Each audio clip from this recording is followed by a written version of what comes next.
Wednesday afternoon. Welcome to 580 Sports Talk. For the next 3 hours, we're talking Royals, some Chiefs, some KU, some K-State. We're going to get all of it to you between now and 6 o'clock today. I'm Brendan Dworzinski. That is Dan Lucero. Thank you so much for joining us on this Wednesday, April 5th.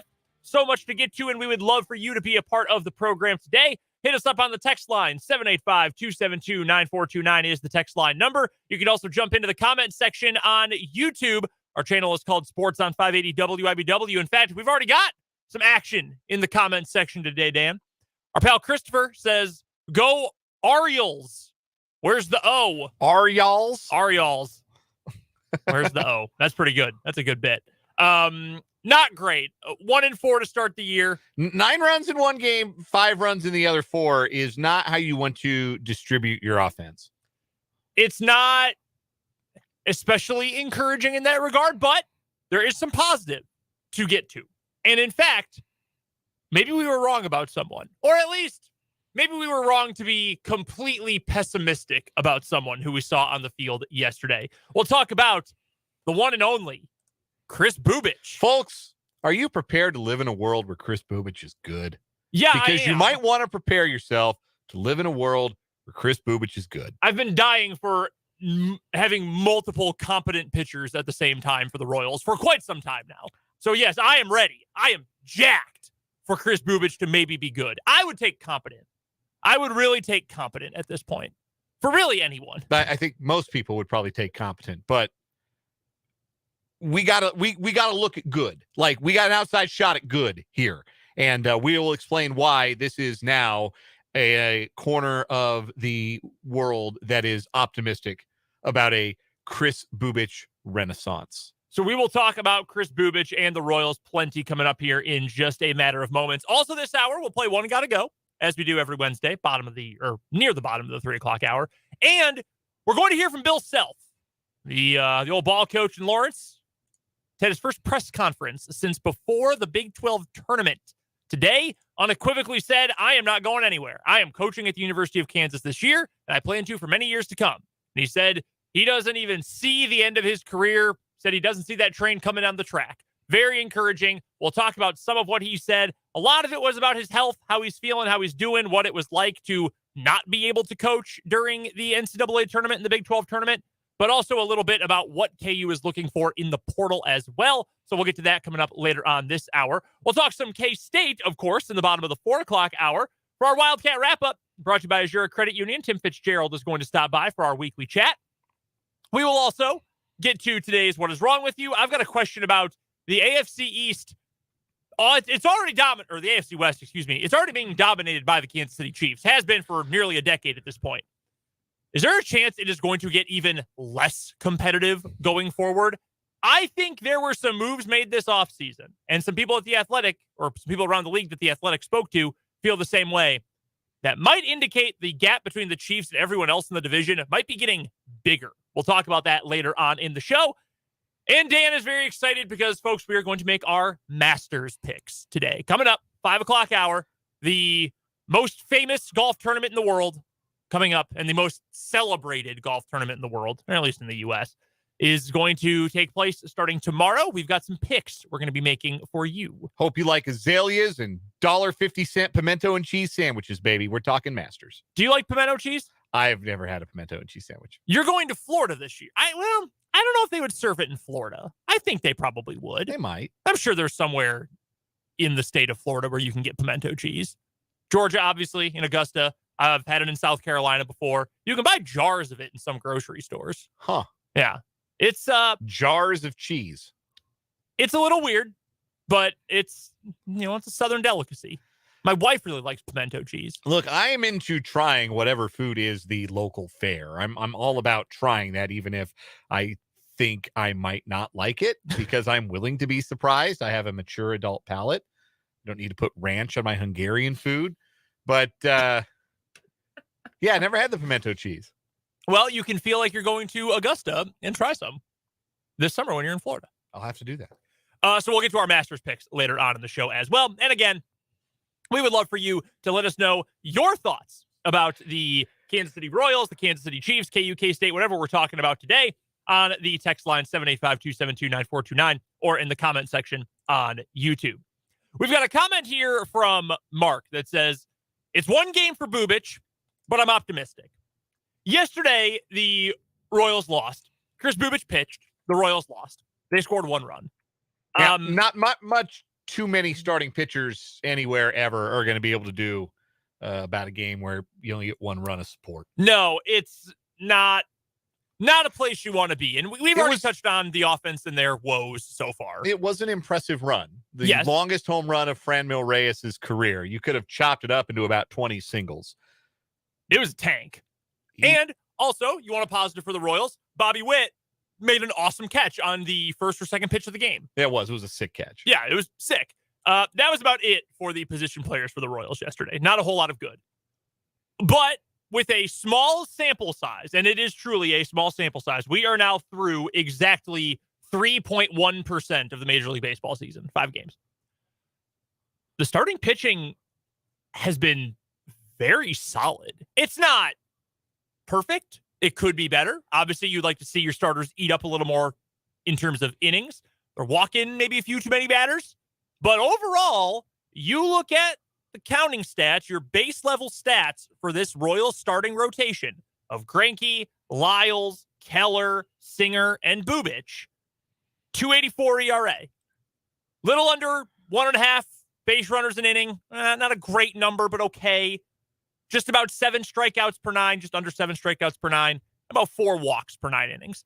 It's not great on those last 2 numbers. You'd like maybe a little bit more power in the pitching. You'd like to throw a few more strikes. But overall, for a group that we went into this season being extremely pessimistic about, that's a pretty good place to be. And you have to put Chris Bubic into that category. His numbers are factored in there. And he was solid yesterday. Yeah, it's a good spin through the rotation. Like you said, you want a little bit more depth, and I think that comes with time. I think certainly Matt Quatrero and Brian Sweeney probably had these guys on a pitch count through their first time through. Certainly Brady Singer was on a pitch count. But, yeah, you'd like more than an average of 5 innings per start. The strikeout numbers are what they are because you have 2 guys on the staff that historically have not been big strikeout guys. Like, I guess Jordan Lyles historically hasn't been a strikeout guy. Zach Greinke could get you a punch out once upon a time, but late stage Zach Greinke isn't that guy. Yeah. So you get 2/5 of your starting rotation who aren't out there going to fill up the K column. So you're going to see some smaller numbers there than maybe you are going to see from some other teams. But you take a 2.84 earned run average. You take less than a hit per 9, slightly less, but less. And Bubic is the guy that's most interesting because he pitched last night. 5 innings, 2 runs on 7 hits, walked 1, struck out 4. So I think over the last couple of years, it has felt like the idea behind pitching development for the Royals has been very simple. Well, they're getting older, so they should be getting better. Well, the more they pitch at this level, the more they'll get used to pitching at this level, and the better they'll do at this level. And there's not nothing to that, right? Like, there is something to the idea of attaining big league experience and learning how to get through a big league lineup and pitching in different kinds of ballparks. Like, there's something to that. But that can't be your only plan for improvement, for development, is, well, the more we throw them, the better they'll get. Just water the plant, and eventually it'll grow. Like, you got to feed it. You got to make sure it's in good soil. You got to make sure it's getting enough sunlight. There are other factors beyond just pouring a bunch of water on the plant, right? So, because you can drown a plant that way. Yes. And if you just leave your pitchers out there to grow with no other help, they are also going to drown. So, with regards to Chris Bubic, what I have observed from him the last couple of seasons, very mediocre fastball, not really a put-away pitch against either lefties or righties, and results that match those observations. Lance Brusdowski is a gentleman who tweets about pitchers and pitching. He used to work for something called Driveline Baseball, which, if you're familiar, that's where he's from. Yes. If you're familiar with Driveline Baseball, it's essentially a pitching lab. A lot of big league pitchers go up and work with the driveline guys on their mechanics, building arm strength, shaping their pitches, adding velocity, adding pitches. Driveline is like a pitching think tank, like a laboratory. I think the first guy I remember who went from pretty good to really good after going to Driveline was Trevor Bauer. Yeah, he was the poster boy until he may have committed sex crimes. Yes, and nobody wanted him to be on their poster at all. But yeah, there are a lot of guys who've gone through Driveline and experienced some success. I don't know. I actually don't know if Chris Bubich has spent any time up there, but I know that Lance Brzdowski is somebody who used to work there, works now for Marquee Sports Network in Chicago. And he tweeted some observations about starting pitchers last night. Observations based upon like the statistical data that is observable. And his observation, and I'm quoting here, PSA, Royals are doing something right with their pitching development. Bubich is a dude now. His words, not mine. And my gut reaction is probably about the same as yours. When I see the word Bubich and dude in the same sentence, and it's not, dude, take Bubich out of the game, he's killing us. Like, I'm a little more familiar with that. That's what I'm familiar with, not somebody saying that Bubich is a dude. But here is what Lance Brzdowski observed from Bubich's outing last night. His words from his Twitter, Lance Braz on Twitter. Royals' Chris Bubich looks like an entirely new pitcher. His velocity is up about 2 miles an hour across the board. Now, that jumped out to me when I was watching the game last night. Like, he was at 96 with a couple of fastballs in the first inning. And that made me raise my eyebrows and go, oh? Because we haven't really seen that from him unless he's been working in short stints. I remember last year, he got demoted to the bullpen, made like one bullpen appearance, and he came out throwing 96, 97. But as a starter, he's been averaging like 91 with his fastball. Last night, he was sitting 93, 94 with his four-seam fastball.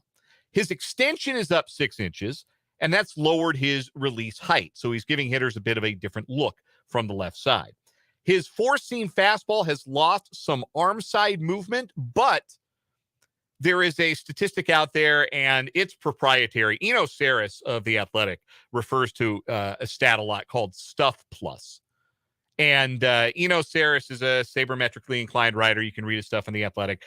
Stuff Plus essentially grades a pitch. 100 is average, below 100 is bad, above 100 is good. Kind of like the OPS Plus we'll occasionally refer to on the program. Chris Bubich's Stuff Plus on his fastball last year is 81. That's appalling. That's barely major league quality. Yeah, it stinks. Of a fastball. Last night, the Stuff Plus rating on his fastball is 112. But it's not just fastball velocity and a little bit of a different plane and a little bit different movement on it making a difference. Chris Bubich has a new pitch. Last night, Bubich threw what StatCast registered as a slider 9 times. It is the first time in his career, and you can go Baseball Savant, has all this stuff. You can see what he throws, what he's thrown year by year. He's always had the fastball, the changeup, the curveball. He had never thrown a slider in a major league game until last night. He threw 9 of them and got 2 of his 4 strikeouts on the slider. It's got 9 inches of horizontal break. Its Stuff Plus grade last night was 119. So Chris Bubich, the one you know and love, took them out last night and was all of a sudden working with 2 well above average major league pitches, including one he'd never thrown before. That's how you develop pitchers. You make them better. You don't just wish cast, he's added some XP like it's a video game, and he'll upgrade from there because he's seen X amount of big league hitters or he's pitched X amount of big league innings. No, Chris Bubich hasn't missed bats. His fastball hasn't been any good. Let's tweak your fastball. Let's give you a new pitch. Let's try something different to make you successful. This is the new age of pitcher development with the Kansas City Royals. And if start number 1 is any indication, Chris Bubich might be a success story right out of the gate with an improved fastball, with a slider that's a put-away pitch for him. We're not just talking about Chris Bubich as an older pitcher. We're talking about a new version of Chris Bubich that may just be a big league starting pitcher, because I have certainly had my doubts that he is that. But he looked like it last night, and that is hugely encouraging. And not just for Chris Bubich, it's encouraging for Brad Keller, who added a curveball this winter and threw it more than he threw any of his other pitches in his first start this season. And, oh, by the way, he got 3 of his 6 strikeouts on his new breaking ball. Like, this is real hands-on pitching development. This is the stuff that's been missing. This is the stuff that these young starting pitchers for the Royals have not had access to, have not been able to get to as big league pitchers. And in one turn through the rotation, we're already seeing the benefits of a new regime, of some new coaching, of some new philosophy, of some new understanding of data. And if it unlocks something new with Chris Bubich, then what can it unlock down in AAA with guys like Jackson Kowar? Is there a chance it could unlock something with Jonathan Heasley? Could it level up Brady Singer? Could it get more out of Jordan Lyles, even in his mid-30s? Mm-hmm. Like, stuff feels possible when Chris Bubich is coming out and working with 2 above-average big league pitches in a start, which I don't believe he's ever done before. Evolving like a Pokemon. Evolving, like, yeah, that's he exactly went from swingman to starter. How about that? Look, there is, and we've got a comment already. You've done a great job selling this. Barbara on YouTube says this gets me excited for Royals baseball this year. You did a good job selling that. All right. Thank you, Barbara. Not that you were like selling a used car, but like it's encouraging. I feel bad that for the majority of the time when I have professionally covered the Royals, my professional opinion has mostly been pessimistic, like almost entirely. On the flip side, what have they given you to be positive about? That's fair. And I hate to take all of that great, positive, encouraging information and look at this negatively, but I am almost going to use this as an I told you so moment. Dayton Moore should have been gone 5 years ago, man. Like, I know they won a World Series in 2015, but like, how it should not take so little time to suddenly find out, wow, these guys we invested a ton of draft capital and time and money in actually do indeed have talent and can play at the major league level. Man, why couldn't we figure this out before?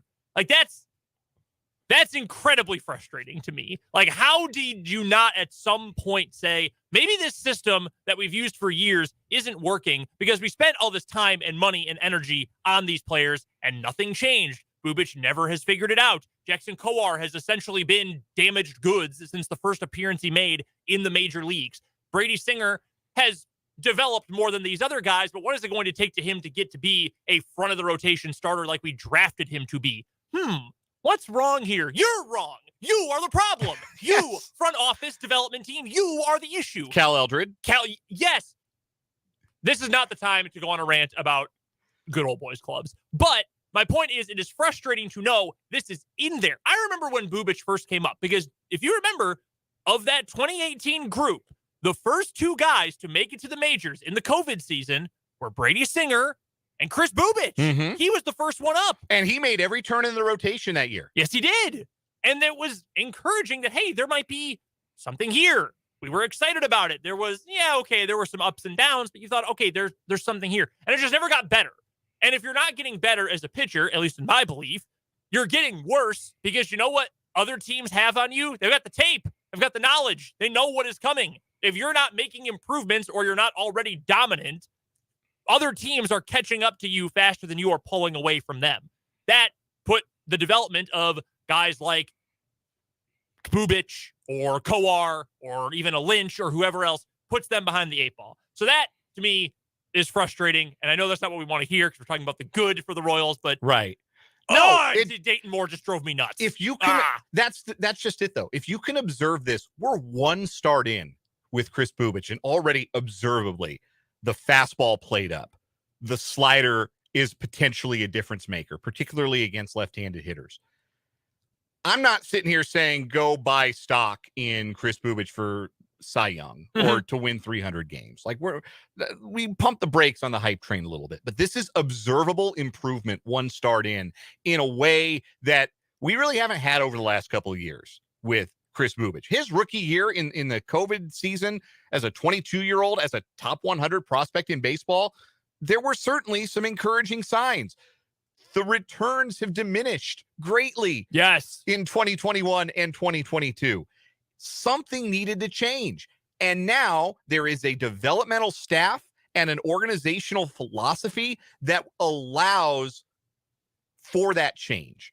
And at the very least, that supplies Chris Bubich with the tools to make those changes. And at the very least, like, can we not cringe when the fifth spot in the rotation comes up? Like, oh God, Bubich is pitching. Right. Like, and I'm not even at a point where through one game, small sample, all that, I'm not at a point where I'm thinking, all right, maybe this is a second contract kind of option for the Royals. I am not at that point.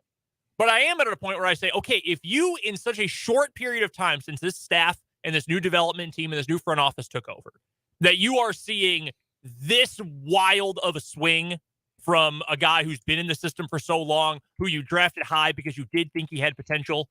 If you're already seeing positive returns, that makes me think, okay, they can get this guy to be decent enough that he's going to keep you in games and give you a chance. Because in theory, given the players the Royals have in the batting order, the position players, you should be able to say, all right, if we can stay in games while our starter is out there, we've got a chance to win. Because we've got guys who, in theory, should be able to put up runs. Witt and Pasquantino and Melendez and Perez and that, you know, the top six in your order, really. We believe they're good enough to put up runs. Now, they haven't so far, but this is a process, as we've been over with this Royals team. Can you get to a point where you are competing in games more often, where you have a guy who can, you know, and I say a guy, but I mean a guy every single spot in the pitching rotation where you think, if we play this game, we've got a chance to win. You did not feel that way about the Royals in recent years.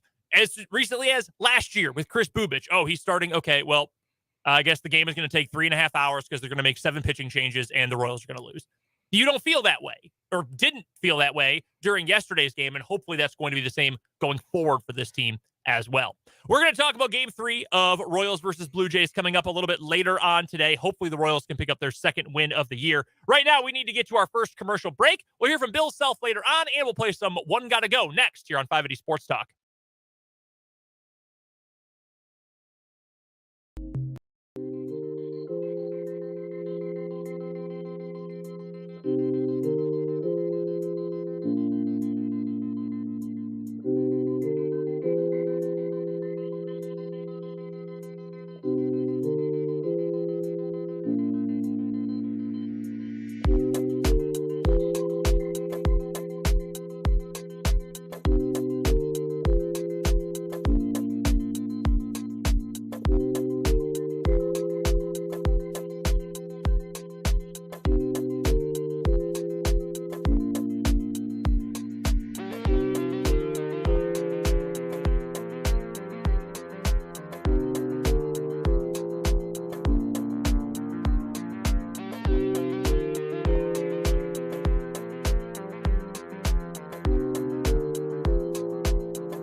disgusting. I'm going to kill you. Give me $200. Well, gotta go. Let's play One Gotta Go here on this Wednesday edition of 580 Sports Talk. It's a simple game. Give you 4 options. You've got to pick which one's gotta go. Mine for today, Dan, is going to take us to the world of lawn games.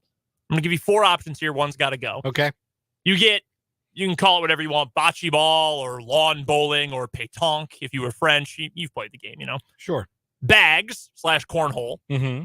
horseshoes, or I didn't know what it was called, so I had written down the game with those balls on a rope. It's called ladder toss. You ever played that? Like where you gotta like land the ball and it like Spins around and there's 3 levels to it. Yeah, I'm familiar. Okay. So those are your 4 options. And I gotta remove one of them. And I want to say real quick, credit to Vance on the in the YouTube comment section. He mentioned that the World Cornhole League or American Cornhole League is apparently coming to the Expo Center this month. Hell yeah. And so that's where the idea for this came from. Oh man, that joint's gonna be jumping for some ACL action. I hope Cuddy is there. I hope Jay Cutler shows up. I'm pretty sure he's like semi-pro ACL. Really good. He's got a very strange life. Odd guy. Yeah. So cornhole stays. That stays. And horseshoe stays. Okay. I think I've only ever played horseshoes like once in my life. I guess I'll keep bocce because I'm more familiar with that one than I am with the ladder ball on rope game. Ball on a rope. Rope ball game. Of the other 3, if it was just the first 3, bocce ball, bags, horseshoes.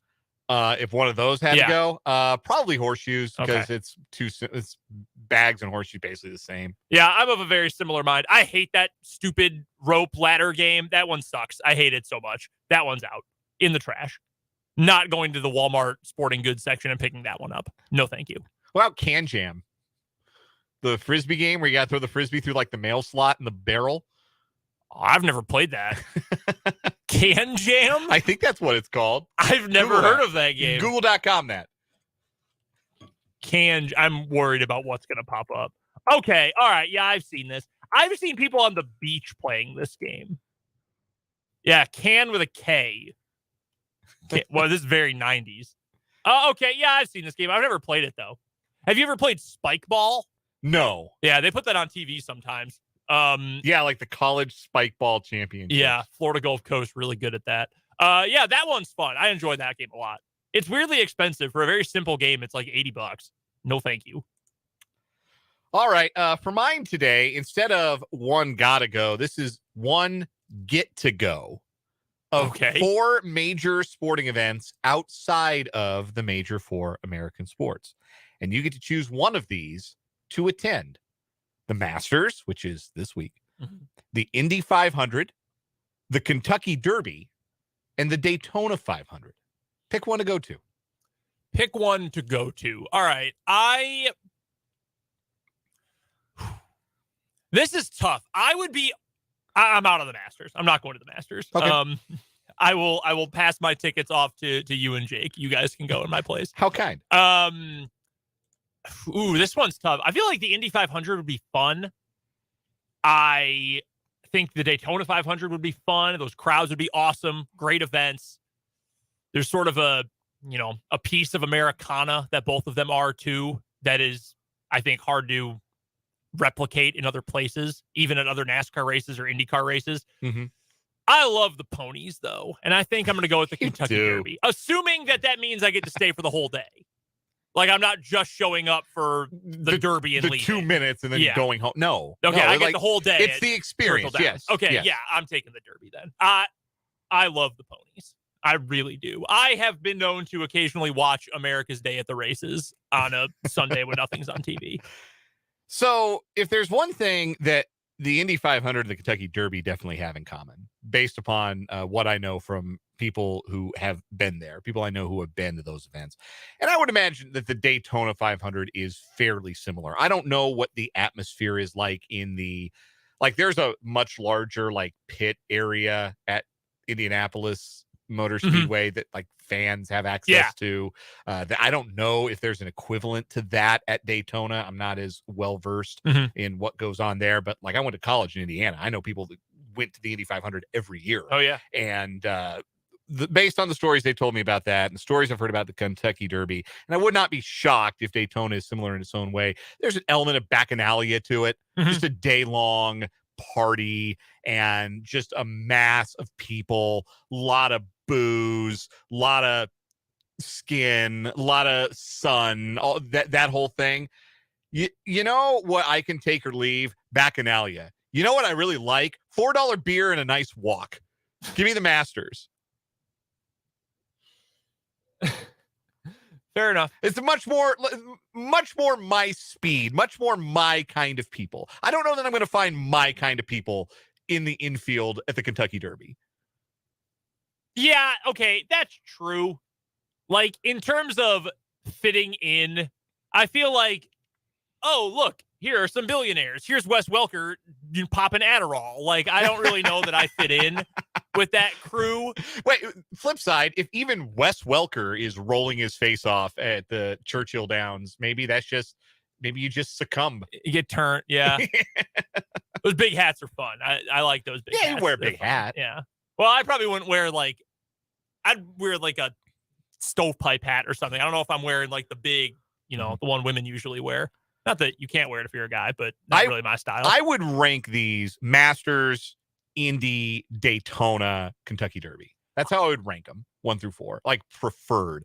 Like, not that I don't think they would all be a good time. Like, I'm not saying Kentucky Derby would be a bummer, but also it's 2 minutes of action, the Kentucky Derby. You at least got 2.5, 3 hours of action at the races. Yeah. The Masters, you're watching groups pass through all day. You get like 12 races a day, though, if you go to Churchill Downs. Yeah, it's true. They do run some other high stakes races. I'm going up to that window for every one of them, too. Give me a box trifecta of the 3, the 8, and the 11. Oh, just gets my blood pumping just saying that. Vance and Mark on the YouTube comments both weighing in. Their selection is the Daytona 500. 785-272-9429, the text line. Love to get your thoughts of those 4 major sporting events: the Masters, the Kentucky Derby, the Indy 500, the Daytona 500. Which of those 4 would you most want to attend? I feel like I would rather see the Indy 500 than Daytona, but I would like to go to a NASCAR race. Like, next time the Cup Series comes through Kansas, I'm going to think about going because I would love to see a race. Yeah. But there's something about the Indy 500. There's something about Indy Motor Speedway. I went to it was not the Busch Series. It may have been the Busch Series. It was AAA. AAA NASCAR. Yeah. Whatever they call the level below, whatever they call the main level now. It's not, what is it now? The T-Mobile Cup? Like, it was Busch for a while. It was the Winston Cup back when well, that was the big one. That was the Cup Series. Right. Yeah. The Cup Series. The Nextel Cup. Is it still that? I don't think it's that. Okay. Sprint. Who is the title sponsor? I should know this. It is. Oh my God, I don't know who it is either. Is it Camping World? Xfinity. But they do the trucks. It's the Xfinity Series. Is that what it is? It might be. You might be onto that. Vance is trying to help us out. Yes, it is the Xfinity Series. Okay. So you have the Cup Series and then you have the Xfinity Series. And I went to what is now known as the Xfinity Series. I think it was the Busch Series. Yeah. It was long enough ago that people still booed Dale Earnhardt Jr. And also long enough ago that Dale Earnhardt Jr. was running in that series. So that's how you know this was when I was a child. Yeah, it's a long time ago. But undeniably something cool about the noise and the speed and the atmosphere. Mm-hmm. And, man, people really didn't mess with Dale Earnhardt Jr. back in the day, man. They really didn't like him very much. He wrecked and everyone cheered. Oh my God. Yeah. I love Junior. He was my guy. I was a big Dale Jr. Yeah. guy. This was before a certain event happened in his life that maybe changed impacted things. how people viewed him. But that's what I remember about it. We've got to get to a quick break. When we come back on the other side of this timeout, what did Bill Self have to say today at his press conference? We'll tell you next on 580 Sports Talk.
Some real quick breaking Royals news. Matt Quattrero out today and for, I would imagine, a couple of games, tested positive for COVID-19.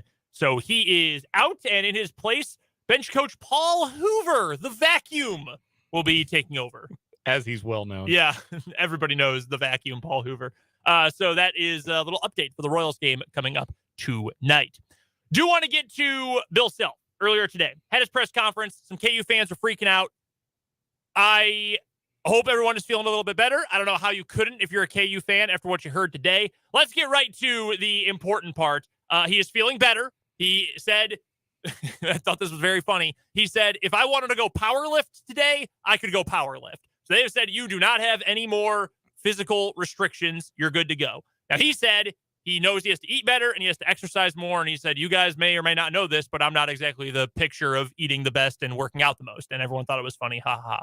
But is Bill Self going to continue coaching? Here's Bill Self in his words. Well, unless my athletic director, my chancellor makes a decision to contradict that I am 100% positive I will be coaching at the University of Kansas this upcoming season, and hopefully many more after that. So no coach speak. No, that is my plan to stay at this university, but you never know. No, I am going to be coaching at the University of Kansas, hopefully for a long time. And then just in case you were still any worried, he doubled down on it. I think the last several weeks, I've been able to reflect on a lot of things. Okay. The one thing I can tell you without question, I miss my job. I love my job, and I want to do my job for a long time. That's what is positive. Sam McDowell of the Kansas City Star asked Self, what's kind of made you feel that way? And Self's answer was to respond and say, what kind of hobbies do you have? And Sam McDowell said, this, and playing with my kids. And Self goes, okay, playing with your kids. Perfect. If you didn't get to play with your kids for a month, do you think you would miss them? Do you think you would want to play with them more than ever? And he goes, well, yeah. And Self said, yeah, exactly. That's me with coaching. So, Self's going to be fine.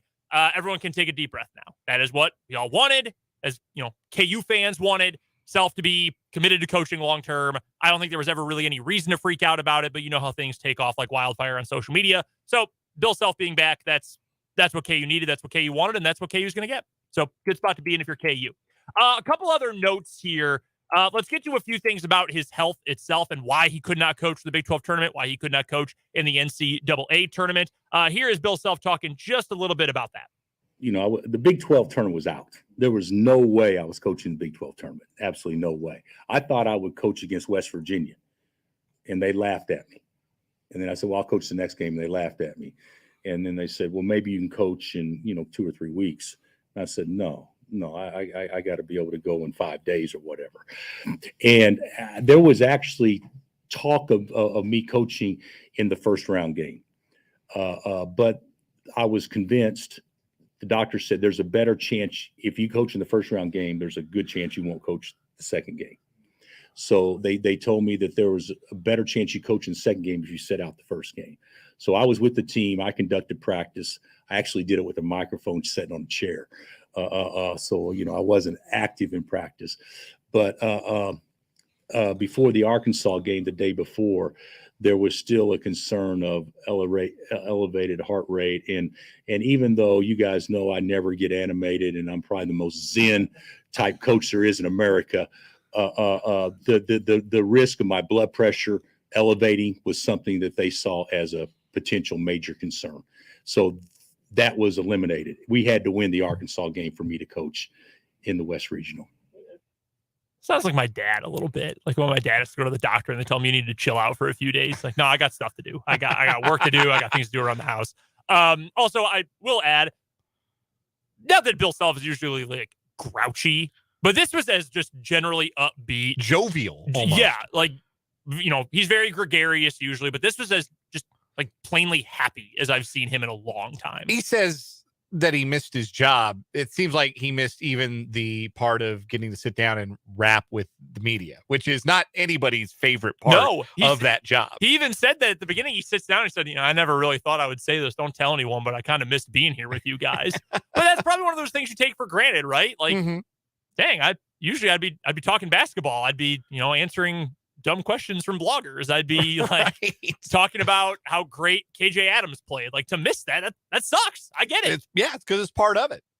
As for the actual basketball here, because, and again, he's doing fine. He's going to keep coaching.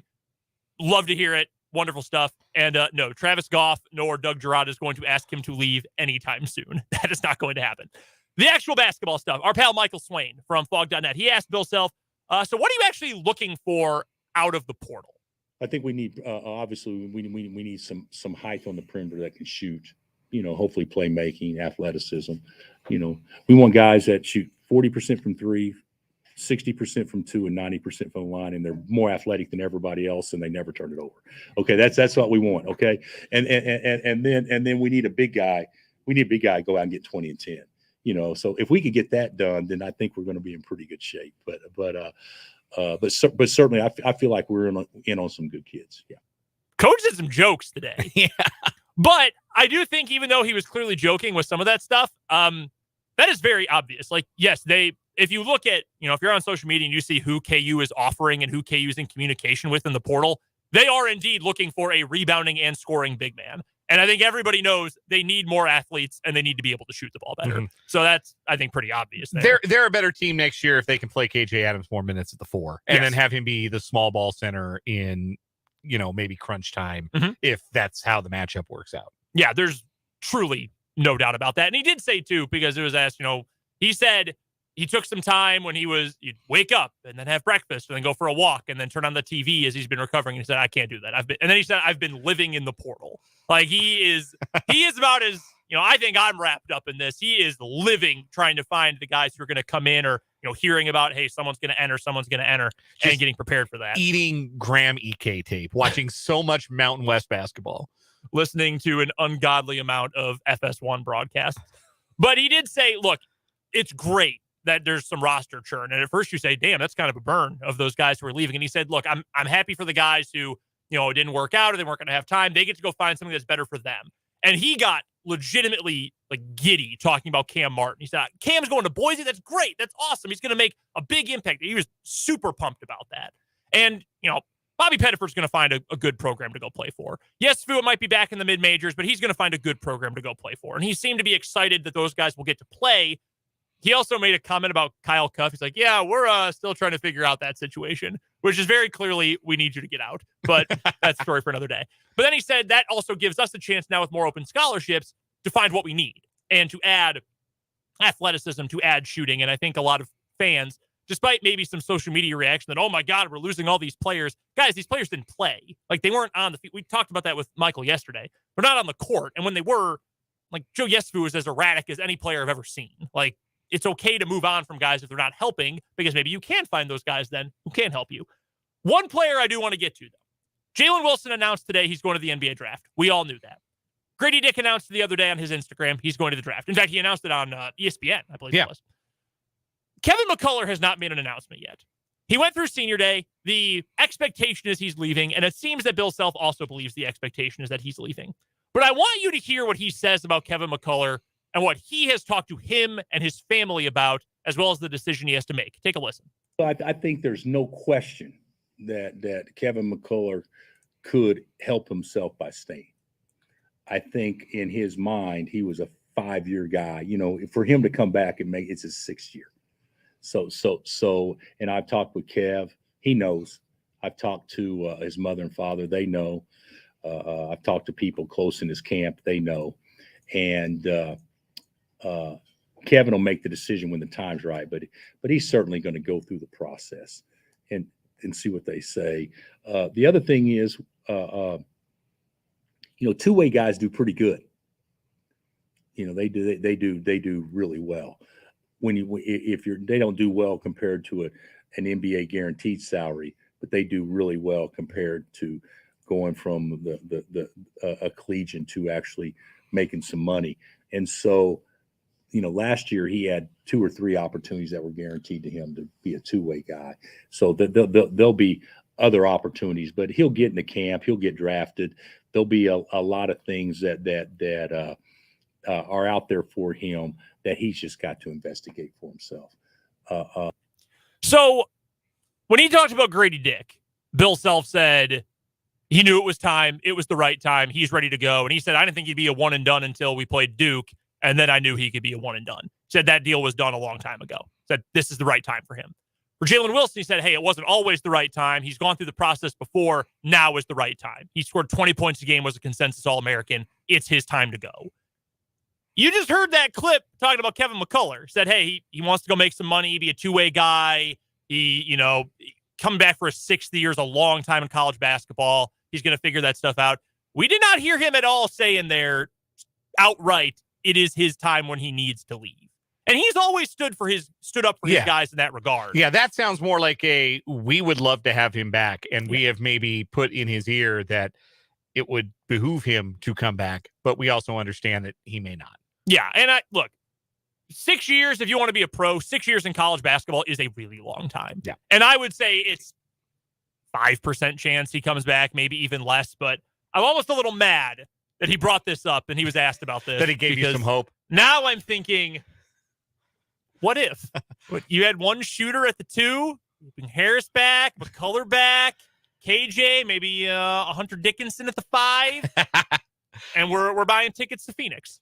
I'll cede my last word on the subject to a texter from the 785 who weighs in. As a KU fan, could you imagine a better press conference than what we had today? Bill's fired up, ready to rip off 4 natties in the next 10 years. Hey, 4 and 10, I'll take like 1 in 10, to be honest with you. I'd be pretty darn psyched about that. We've got to get to a break. We're talking some Chiefs football to lead off the 4 o'clock hour of 580 Sports Talk.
It's the 4 o'clock hour of 580 Sports Talk. I'm Brendan Dworzinski. He's Dan Lucero. Thanks so much for being a part of the show today. We appreciate your time listening to us on the Sports Voice of Kansas, listening online at 580wibw.com, or checking out our YouTube stream on our channel, Sports on 580 WIBW. If you missed the first hour of the show, you can head to YouTube and just go rewind the live stream. Nice and simple. Go subscribe, by the way, if you haven't already. Subscriber numbers going up. Would love for you to be a part of that exclusive group, and it's free to do so. Or you can go to our website, 580wibw.com, go to the podcasts tab, click on 580 Sports Talk, and that is where you will find the hour-by-hour version of the show. You can go back and listen anytime. Coming up here in the 4 o'clock hour, we're going to get to some Kansas City Chiefs in just a moment, and something I saw from The Athletic that makes me think, is the gap between the Chiefs and the rest of the division going to get even bigger? We've also got today's What Is Wrong With You, brought to you by Top City Metal Supply, and Tim Fitzgerald of GoPowerCat.com will stop by for this week's Azura Credit Union Wildcat Wrap-Up. Don't forget, you can hit us up with your thoughts on anything we're talking about in the comment section on that YouTube feed. That's Sports on 580 WIBW. And additionally, our text line is always open, 785-272-9429. During the break, Dan and I are coming up with some initial plans. I think we might have to make a NASCAR race happen. I think we may need to have a day at the races. 580 Sports Talk goes to the races. I'm all about it, man. There was a period of my life, I was younger. I haven't really been super into NASCAR for a while, although I do watch races from time to time. There was a period of my life where I would have done like anything to make sure I got to go to a NASCAR race. I'm all for this, and we might get to see some of the the commentariat out there too. Yeah, we'll make this happen. We got to make it happen. We got two cracks at it. The Cup Series makes 2 stops at the Kansas Speedway. We got 2 cracks at it. We'll make it happen. Yeah, I think we're gonna make this happen. That's gonna be awesome. So appreciate the inspiration for that in the YouTube comments. I think we're gonna make that happen. Let's get to the Kansas City Chiefs. They have dominated the AFC West for a long time, right? I mean, it was now 7 straight division championships. I think that is correct. I think it's 7 straight. They have been the team to beat in the AFC for 5 years now. We already know that. So I saw this piece at The Athletic today where executives from around the NFL told Mike Sando, who does a lot of these over the course of the year, he's very tight end, what they think of every team's free agent moves over the course of the season so far. First, I went and saw my favorite team, the Packers. It was nothing but stuff about Aaron Rodgers, which is annoying. And then I saw the Chiefs. And as you can imagine, it was pretty positive, generally speaking, about what Kansas City has done in an offseason that hasn't been thrilling, but has been productive and did feature one major signing with Juwan Taylor. One executive said, quote, "I give them credit for not franchise tagging Orlando Brown and not spending dollars on him. He was probably the weakest link on their line last year. It seems like they figured out as long as you protect Mahomes, nothing else matters." It's probably true. I don't know if I would go that far, but if you're talking about quality of production versus amount you get paid, probably the worst bargain on the line. Least bang for your buck. Yeah, that's a good way to put it. Another executive then goes on to add, they're in great shape, especially when you look at the rest of their division. And then goes on to say, I think Denver is loading up in terms of they're going to be given every opportunity to improve. But between the Chargers and Vegas, it can get ugly. If they are not competitive the first half of the season, those are potential in-season moves. So this is not surprising about the Chiefs. We know what they are. They've got the quarterback. They've got the coach. They've got the skill position player. The defense, certainly good enough. Elite offensive line. They're going to be the Super Bowl favorites again going into this season. And the Raiders are a joke. I mean, we don't need to. They are a farce. They are digging through Bill Belichick's dumpster and just finding whatever they can possibly import. Old letterhead, hair clippings, Jacoby Myers, anything with Bill Belichick's scent on it. They're just trying to import to Vegas so that they can say, we're doing things the Patriot way. Mm-hmm. Have they signed Kenbrell Tompkins yet? Do we know if he's in the fold? I don't believe so. Where is Deion Branch? Efforts to lure Teddy Bruschi out of retirement, I'm told, have been unsuccessful to this point. I bet you Rob Ninkovich would play. I know he's on ESPN now. I bet you he'd play. He's like, I'll take minimum. Still got the itch. Oh, yeah. Oh, of all guys, he definitely does. So they're not worth the energy. And we know that, because I want to get to some draft and free agent notes here, too. They don't draft well, haven't for a long time. their free agent signings have not really done a whole lot. The best move they made was going out and getting Devontae Adams, give up 2 picks for him. He's still one of the best receivers in the league. And guess what? They still sucked. They weren't any better, even though they had maybe the best receiver in the NFL. And now they've, at best, made a lateral move at quarterback. Yeah. And they've traded their second best pass catcher, Darren Waller, for a 3rd-round draft pick. Mm-hmm. That is not a franchise with a plan. No. That is not a real plan. Be the Patriots is not a plan. No, it's not. It'll be very funny to watch, though. It will be very funny to see them fall apart, as if they haven't already. And the other two are where I have a little more intrigue. Denver, I don't think is going to be great. I think they will be better than last year. They've got a better coach. Even if you don't think Sean Payton is the coolest thing since sliced bread, he is a better coach than Nathaniel Hackett. There's no denying that. And I don't think they could possibly be as dysfunctional as they were a year ago. And then the Chargers, where everyone's picked to be super sexy. Ooh, maybe they're better than the Chiefs. Ooh, is Herbert on Mahomes' level? Perpetually next year's champions. Yes, but not here. This unnamed executive says the Chargers could be a make some moves mid-season. That sounds like a coaching move mid-season comment right there. Certainly some players, they have to pay Herbert. There's no situation in which you don't pay Justin Herbert. Mm-hmm. So you're going to tie up a lot of the cap in him, and I think that's fair. Really good quarterback. It looks like he's only getting better. Okay? Totally fine. Here's what these anonymous executives said about the Los Angeles Chargers. It's Groundhog Day. Eric Kendricks is 3 years older than Drew Tranquill and has a lot more mileage on him. If Kendricks misses 5 games in his age 31 season, are we going to hear about more bad injury luck for the Chargers? Clearly saying maybe it's not just bad injury luck. Maybe they signed a bunch of old injury-prone players, which is a great point. By the way, do you know who signed Drew Tranquill? The Kansas City Chiefs. Seems like another good move there for Kansas City. Another says, quote, with the Justin Herbert extension looming, this is their window before they're going to have to bet on some younger players and bet on their quarterback to elevate the performance of a lesser supporting cast. With that in mind, just off the top of your head, does it feel like the Chargers are a team that has drafted well in recent memory? Well, I took Bosa, pretty good. Yeah. But even that was 2016. Yeah, he's been in the league a while. Obviously, they hit a home run with Herbert. There were a lot of questions about Herbert. Mm-hmm. I will be the first one to admit that I did not think he was going to be a very good pro quarterback. Me too. And I think he is, at the bare minimum, a good pro quarterback. Yeah. He may not be much more than that. He may be given more credit in some circles than he's actually earned at this point in his career. But he is at a bare minimum an above average quarterback you feel like you can win some games with. And they drafted him.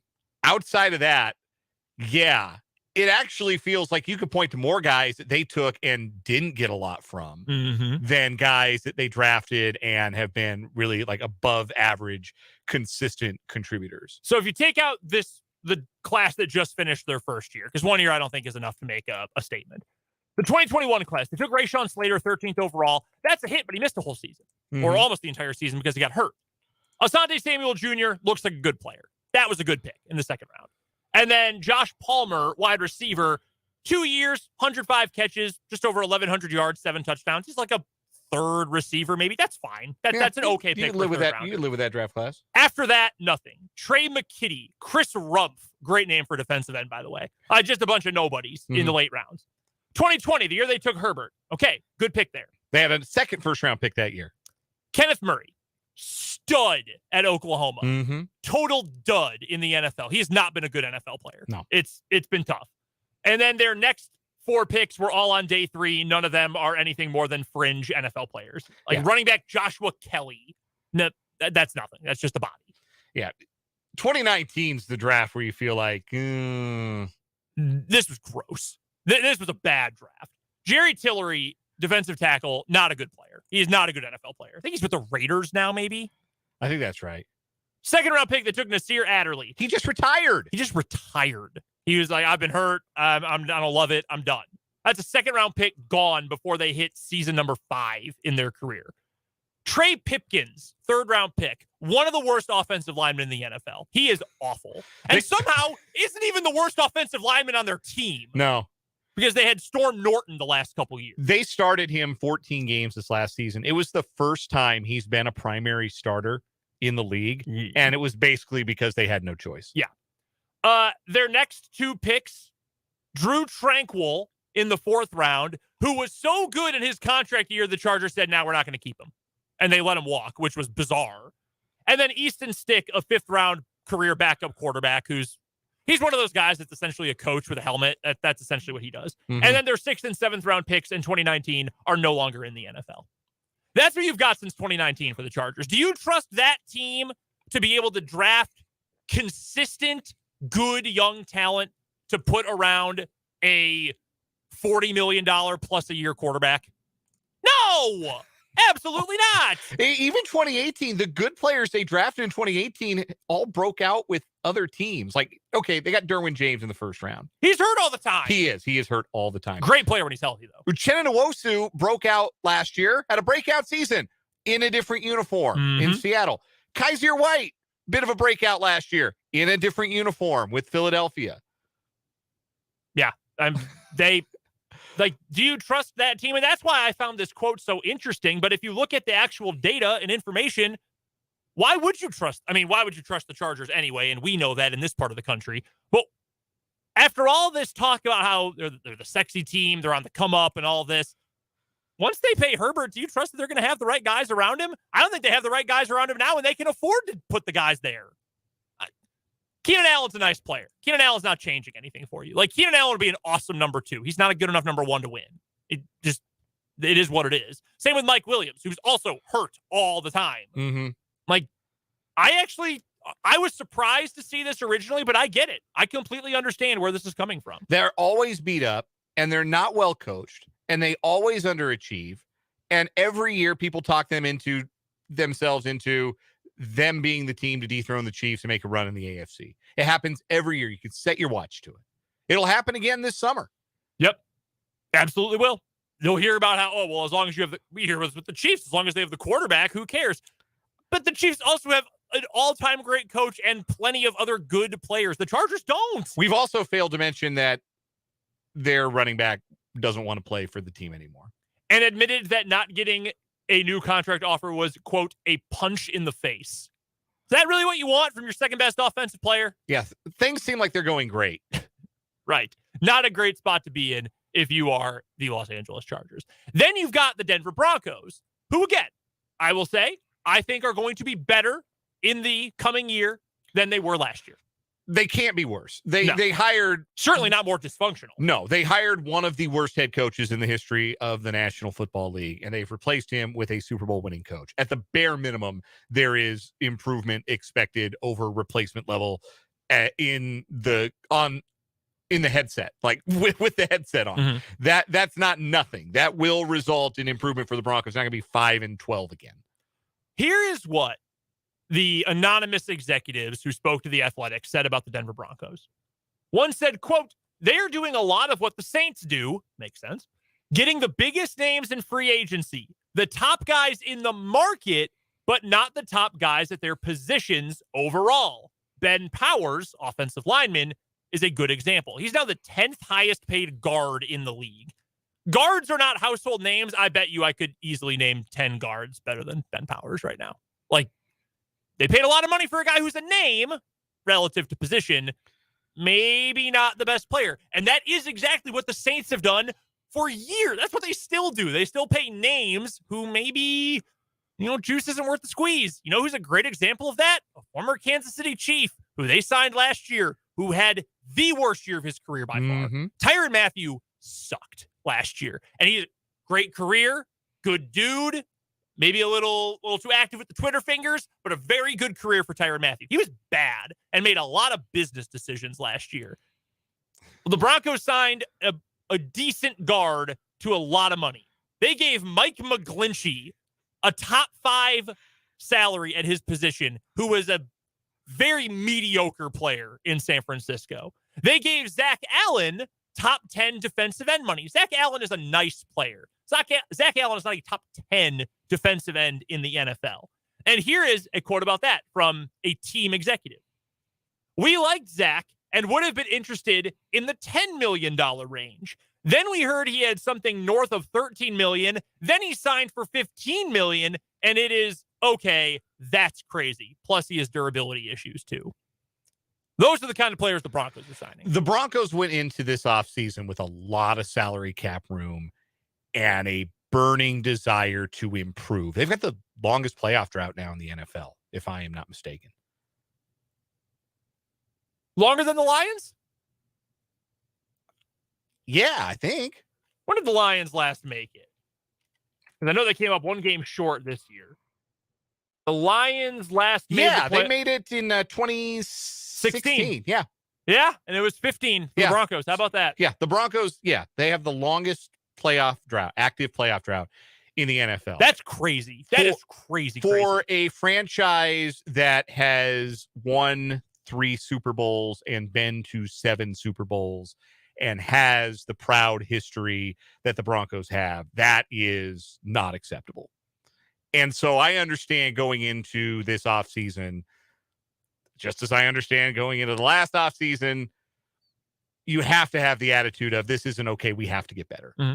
And last year they had a very clear objective. We are going to find a franchise quarterback, and they fumbled the bag. They didn't get the Aaron Rodgers thing done. They thought they were going to. Rodgers decided to stay in Green Bay. They pivoted to Russell Wilson. That's a train wreck. So now they go into this offseason, and again, the desire is to improve in a hurry. You've got all of this salary cap room. What's one way to look like you're improving in a hurry? Spend money. Spend money. Be the day one of the offseason champions, right? Yep. Like Washington has been doing this for years and years. The Patriots did this a couple years ago. Remember, they signed Aguilar. They signed Jonnu Smith and Hunter Henry. They threw a bunch of money, which was very out of character for them. You know what else was out of character for them? They weren't very good the next year. No, they stunk. They were not good. Yeah. So immediately I'm skeptical because generally being the offseason champions or the team that throws the most money around the offseason is not the surest path to success. But for the Broncos, I think it's really simple.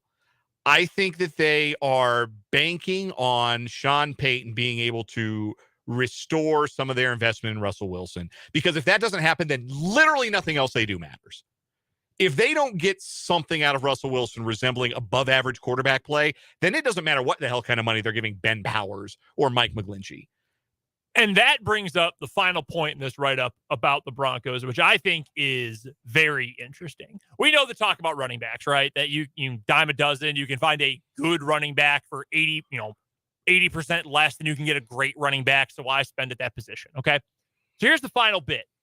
Look at some of the positions where the Broncos spent their money. Yes, they had to improve on the offensive line. Okay, that makes sense.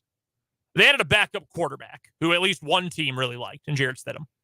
They added a running back who they had to pay for. Samaje Perine, not a great running back in the NFL, but a name and a guy who's got a decent skill set and is certainly a good number 2. Yeah. They gave him a pretty nice contract, more than Cincinnati, his previous team, wanted to give him. They added a blocking tight end. Chris Manhertz is not going to catch many balls, but he's going to block. He's going to block his butt off. And they added a fullback. Yeah, they signed a fullback. And Michael Burton. So here's what the final exec says about the Broncos. Denver was going to let Russ cook, but now here comes 21 personnel. All they need is Taysom Hill to take him out for short yardage. Big picture, they're trying to be physical. Their moves told you they are going to limit exposure to Russell. On one hand, you don't spend that much money and give up that many draft picks to then limit exposure to your quarterback. On the other hand, follow the new money. They spent to get big dudes. They spent for running backs and backfield players. That doesn't usually scream, we want our quarterback to air it out a ton. And I'm sure that's gone over really, really well with a quarterback whose $250-odd million contract extension has yet to kick in. I'm sure there's going to be a lot of harmony in that Denver locker room. You don't pay a quarterback that kind of money and build man ball around him unless he was drafted into your organization and you already had the man ball set up around him and, oh, you're Pete Carroll. Like, that worked because Pete Carroll made it work. And I think that whatever you want to say about him as a coach or a game manager or whatever it is, he's a pretty unique personality. Yes. In a way that I don't think Sean Payton's the same kind of personality who can pull that together in a way that Pete Carroll's kind of able to keep it in the road, that disparity between what Russell Wilson thought he was and wanted to be with the best possible way to build a winning offense out of Russell Wilson as your quarterback, which is accentuating his positives. And they are there. They're still there. The arm is still there for Russell Wilson. But you have to accentuate the positive and really limit the negative stuff, which is like structured drop back, throwing to certain areas of the field. He's not going to give you that. And if you're trying to play with big dudes and take pressure off of Russell Wilson and do a lot of that drop back stuff, that worked with Drew Brees, but you weren't limiting Drew Brees. In fact, for those latter years, even when Brees had a noodle arm, they were airing it out a ton. It was still Drew Brees' offense. This doesn't feel like Russell Wilson's offense. No, it does not. Not one bit. So all that to the original point, Chargers maybe have more problems than the general consensus would lead you to believe. The Broncos still have a long way to go and maybe have a malcontent quarterback. Maybe. And the Raiders are a clown show. The Chiefs have already dominated this division 7 years in a row. I think the gap is even bigger now. I think you're right. It's impossible, I think, to conclude otherwise based on what we saw on the field last year and based on what has gone on so far in the offseason, like cohesion and competence and things like that. Those appear to be exclusive right now within this 4-team division to the Kansas City Chiefs. They have a plan. They have, they're connected, their front office and their coaching staff and their locker room. And they got the best coach, the best quarterback in the game, too, which is a pretty substantial head start. Yeah, pretty good place to be in when every single element of your franchise is better off than the other 3 in your division, who you play twice a year. Pretty good spot to be in. We've got to get to a break. What is Wrong With You is next on 580 Sports Talk.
It's time for What Is Wrong With You here on 580 Sports Talk, brought to you by our good friends at Top City Metal Supply, who cuts the metal you need to your specifications, which saves time, money, and material. Never settle when it comes to your metal. That's Top City Metal Supply on South Topeka Boulevard, halfway between Frito-Lay and Forbes Field. It's a what is wrong with you that I cannot get Boulevard down in that read. I keep saying Boulevard. I will eventually get the correct pronunciation down for that word. Our current winner for the week, the Karaoke Machete, the guy who got drunk at 2 o'clock on a Sunday afternoon in, I believe it was Brevard County, Florida. Yes. And they wouldn't give him a second song at karaoke, so he pulled out a machete. He was arrested. He was also pretty lit. Yeah, just a little bit. My story today is a pretty simple one. This story coming to us courtesy of Fox 29 in Philadelphia and reporter Steve Keeley, who's got video, stills from a video anyway, of a would-be bank robber. He wanted to get some cash from his local bank and Citizens Bank branch. And he had a mask. He actually had one of the, the fabric masks you'd wear for, COVID prevention. Mm-hmm. He had one of those on his face to cover up his features, and a big beanie as well. Only problem is he didn't pull his mask up. Oh, boy. And his face caught in 4K. I mean, this is crystal clear. You can see all of his features. Every open pore. The bank robber refused to pull his mask up over his face while demanding cash with a threatening note that he handed to a teller at the Citizens Bank branch inside the ShopRite grocery store. I wondered why I could see what appears to be paper towels behind him on Roosevelt Boulevard near Philadelphia. He was wearing a U.S. Army beanie. You could see the logo on it. He didn't think to wear that inside out either, along with the mask down around his chin to reveal his face. They have not caught this man yet. It probably will not take very long. You can see, there is a zoomed in shot from the security footage of every one of his features. You can see his, shape of his mouth, shape of his nose, his eyes, wearing identifying clothing. What are you doing, man? Come on. Put the mask up. Of all the complaints from people over the last several years about how you wear a mask, if you're wearing a mask, whatever, you'd think you would at least know in this situation, if you were trying to cover something, you would go ahead and cover it. Yeah, we think we had a What Is Wrong With You very similar to this last year. Where the guy bought the mask inside the store. The guy had the mask and then saw the camera and was like, oop, better pull up my mask. This guy didn't even do that. Nah. He just said, yeah, this is enough. Cameras can't get me if I have it on my chin. Come on, dude. That's bad. Brutal. All right, for mine today, it's really all in the headline. Pennsylvania police arrest nude man after school bus stolen with dead deer inside. It's a lot going on. Yeah, that's here. a lot. Early Tuesday morning in Adams County, Pennsylvania, troopers stopped a vehicle with a Florida plate as part of a burglary investigation from the day before. Troopers interviewed the driver, Tony Saunders, during the stop and say he claimed he was coming home from work. During the stop, the troopers learned of a theft at a Rutter's convenience store in York County. According to state police, Saunders had items from Rutter's in the vehicle and say he claimed to have gotten them at a junkyard. Troopers also saw a dog in the back of the vehicle and a dead deer in the trunk. As troopers tried to open the car door, Saunders floored it and drove off. The troopers followed the car onto Hanover Street and say it drove through a chain link fence. The car continued through tree lines until it got stuck on train tracks. Troopers say Saunders then ran into a heavily wooded area behind a vacant motel. Later Tuesday morning, around 7:10 a.m., Carroll Township police were notified a school bus reported stolen from Abbottstown had been spotted in the Dillsburg area. Officers say they found the bus in the shopping center parking lot and tried to stop it. They say the bus left the lot, drove onto Route 15 North, winding in and out of traffic, left the highway, drove over a berm. The driver then ran into a wooded area and was later found running through local parking lots. Police say the man stripped his clothing as he fled and was nude when they arrested him. Police say Saunders admitted to taking the bus earlier in the day after crashing the BMW and claimed the dead deer was for garden fertilizer. Ugh. Saunders faces charges in Adams County of fleeing or attempting to elude officers, evading arrest or detention on foot, recklessly endangering another person, trespass by motor vehicle, and other traffic offenses, and also faces charges in York County for fleeing, receiving stolen property, resisting arrest, and reckless driving. What's going on in Pennsylvania, man? I don't know. Jeez. Had himself a morning. All of this before 9 a.m. Yeah, man, this is before breakfast. I've not even finished my first cup of coffee most mornings. Yeah, man. Oh, well, this guy lived in Florida at one point. Court records have listed him as having lived in both Steelton, Pennsylvania, and Port St. Lucie, Florida. Yeah. That does explain a lot. Florida man and Pennsylvania man. That's a powerful combination. WTAJ TV here definitely included that for a reason. Yeah. Why did he take his clothes off? Like, oh man, they may recognize me. I gotta shed this. Oh, they'll probably know something's wrong with the dude running nude through the parking lot. He's like, I'm wearing identifiable clothes. I'll be way less identifiable if I'm the only one running around in my birthday suit.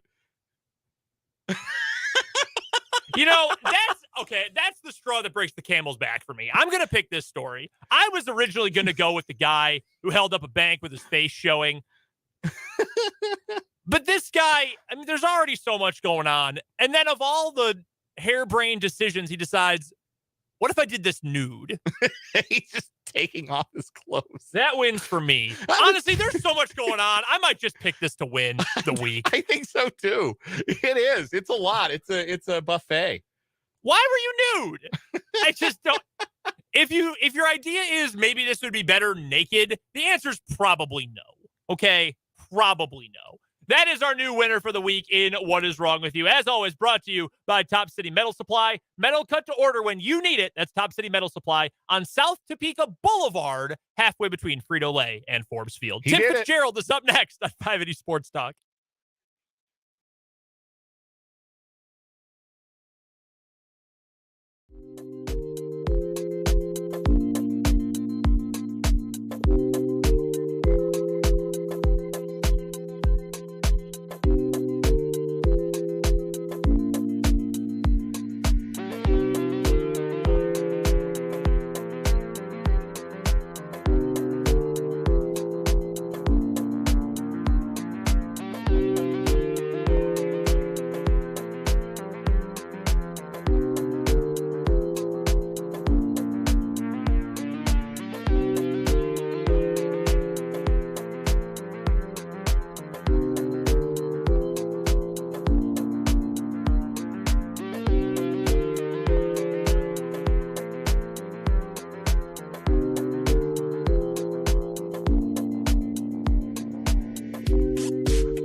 We always win that dang day when Tim Fitzgerald comes on 580 Sports Talk to talk to us for our Azura Credit Union Wildcat wrap-up. You can go find him on Twitter at Life of Fitz. You can also, of course, go find all of his phenomenal work and the work of the rest of his crew over at GoPowerCat.com, part of the 24/7 Sports Network.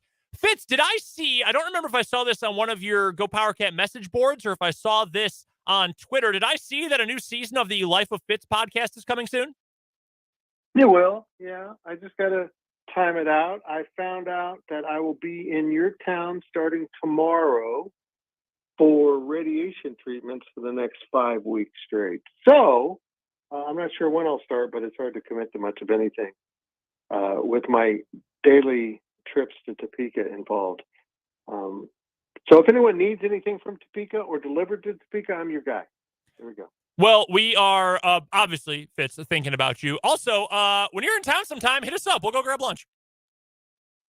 Well, if my treatments stay at 3:30, this segment could be done live for a few weeks with me in person.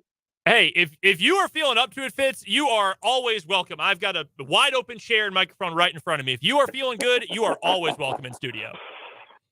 Well, I'm looking forward to getting this rolling. But yes, we're going to do Life Fits all over again. I think I got a pretty good season lined up, some great ideas. And I think last year we only did 12 episodes, which seems like a good number. So maybe around the start of May and juggling around my vacation.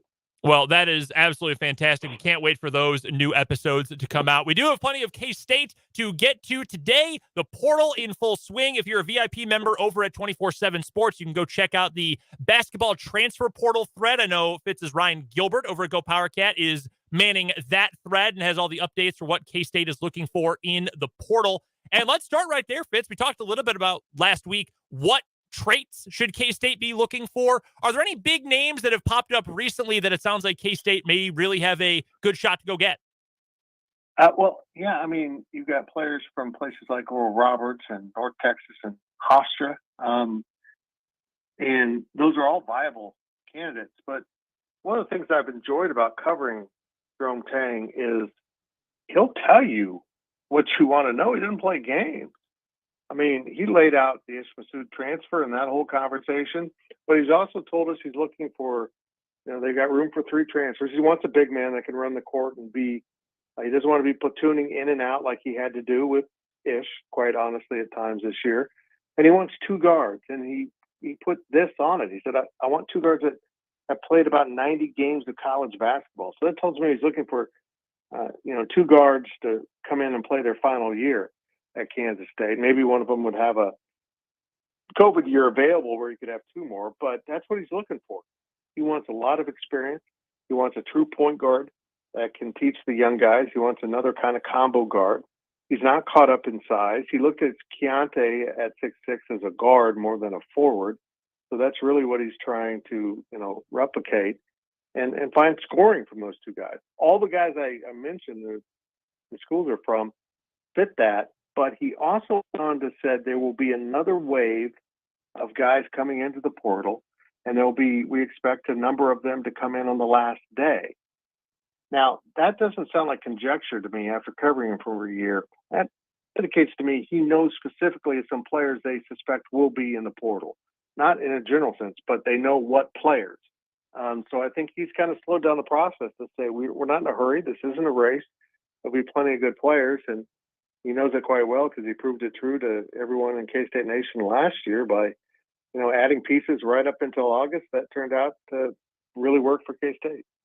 To sidetrack to the point about Ish Massoud for a moment, and I know we talked about Ish and actually going into the portal last week. He made his announcement, but we heard from Coach Tang yesterday, and I found it extremely refreshing, to be honest. And he said, hey, look, he's got 1 more year left. He wants to go play. He wants to play 30 minutes a game, and I don't know if what he wants matches up with what we need, to win the last game of the year. And I found that kind of honesty really refreshing. And I imagine, Fitz, that's a conversation that endears players to a head coach that, hey, we want you to shoot us straight. We don't want you to sell us the world only to be promising us a little bit. We want you to be honest with us. And I imagine that's something that has helped Jerome Tang for a long time in this business.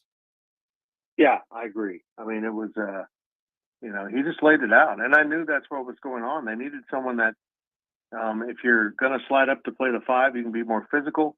and you need to be a more complete player. How many times this season did he mention in passing that it's not like football where you platoon offense, defense, and special teams? You need to play all of them. And yet he found himself later in the year playing offense for defense, and Bebe kind of going in and out as the opposite piece to that, playing the defense and coming off for offense. And it was less than ideal, and I knew he didn't like it. He didn't like having to play Naquan in the middle. He wants him on the perimeter and able to attack with his athleticism as a 4. And maybe Gasson fits a 4 better for what he wants. Another guy that can, slide into the 5 if needed. But they've got Gerald Colbert, redshirt, who's almost 7 feet tall. But he's quite honest about what he wants. And if you're unclear about it, all you got to do is stop and look at what Baylor teams have looked like for the last 5+ years, maybe 10 years. 3 athletic guards, varying in size, a power forward that can shoot it and spread a defense, but also get in there and rebound and do some nice things on the interior, but a very flexible stretch 4, and then more of a true post presence, but one who can get up and down and run the court. A guy that can, really make things happen, run into the rim and not be a big, slow-footed big man that is a little bit more traditional. He wants athletes at every spot, but also filling different roles. The roadmap's right there in front of you with Baylor. Tim Fitzgerald of GoPowerCat.com is our guest on the Azure Credit Union Wildcat Wrap-Up here on 580 Sports Talk. We do it every Wednesday at this time. Fitz, the publisher of GoPowerCat.com, can be found on Twitter at Life of Fitz. Fitz, you mentioned Gerald Colbert there in that discussion. I wanted to ask about your thoughts on the returning members who we didn't really get to see on the floor last year for Kansas State. Gerald Colbert and Taj Manning took red shirts. Dorian Finister appeared in 6 games, and it sounds like they're maybe trying to get a exception red shirt for him as well. How do you think those 3 may factor in next year to the rotation? Do those figure to be potentially major contributors for next year's team? Yeah, I mean, I think the most obvious one is Taj Manning. I mean, they expect him to be an impactful guy. I think he's a guy that they look at to play the 4 and the 3. When Jerome Tang comes out and says, I expect him to be all conference, all Big 12 at some point in his career, again, he's literally telling you what's on his mind. They also, somebody you failed to mention was Anthony Thomas. I'm still not sure where Anthony is in his progression after transferring from junior college, but he'll be a sophomore, and he's, kind of a 6'7" combo guy. But Colbert at 10 is a big, bulky guy that can get up and down. And, I did ask about Finister yesterday because they shut him down after 6 games. And he said, I won't go into what it is because it's not something for public consumption, but we feel like we have a really good opportunity to get him that hardship ruling for the red shirt. And again, he's pretty honest about it, but I think he hedged a little bit. I'm told they're overly confident that Dorian will be considered a freshman again next year. I want to ask a football-related question here, Fitz. Last week, it was announced that Sean Snyder, son of Bill Snyder, will be joining the University of Kansas's football staff as an assistant to the head coach. Now, while I don't necessarily expect, he got the Dwight Schrute job, assistant to the coach, assistant to the regional manager. While I do not expect the on or off field implications of this to be particularly significant in one way or another, how has this been received in Manhattan? I don't think it's had the kind of impact that some people thought it would. I mean, he doesn't work at Kansas State anymore.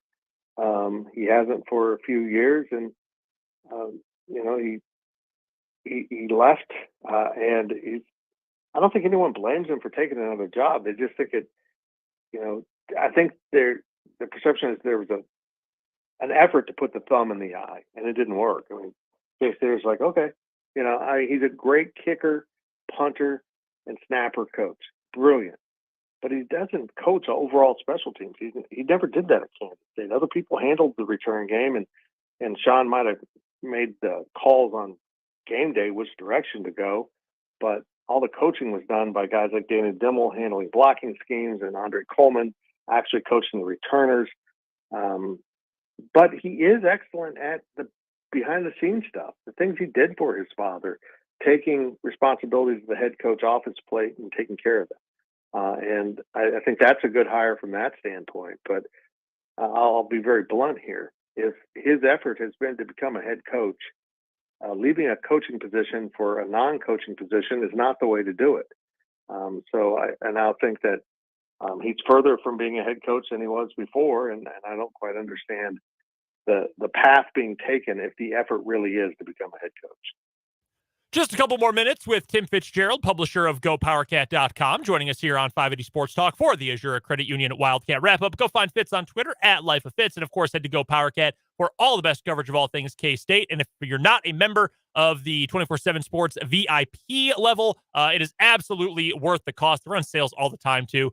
So much good information behind the scenes about what's going on with K-State athletics.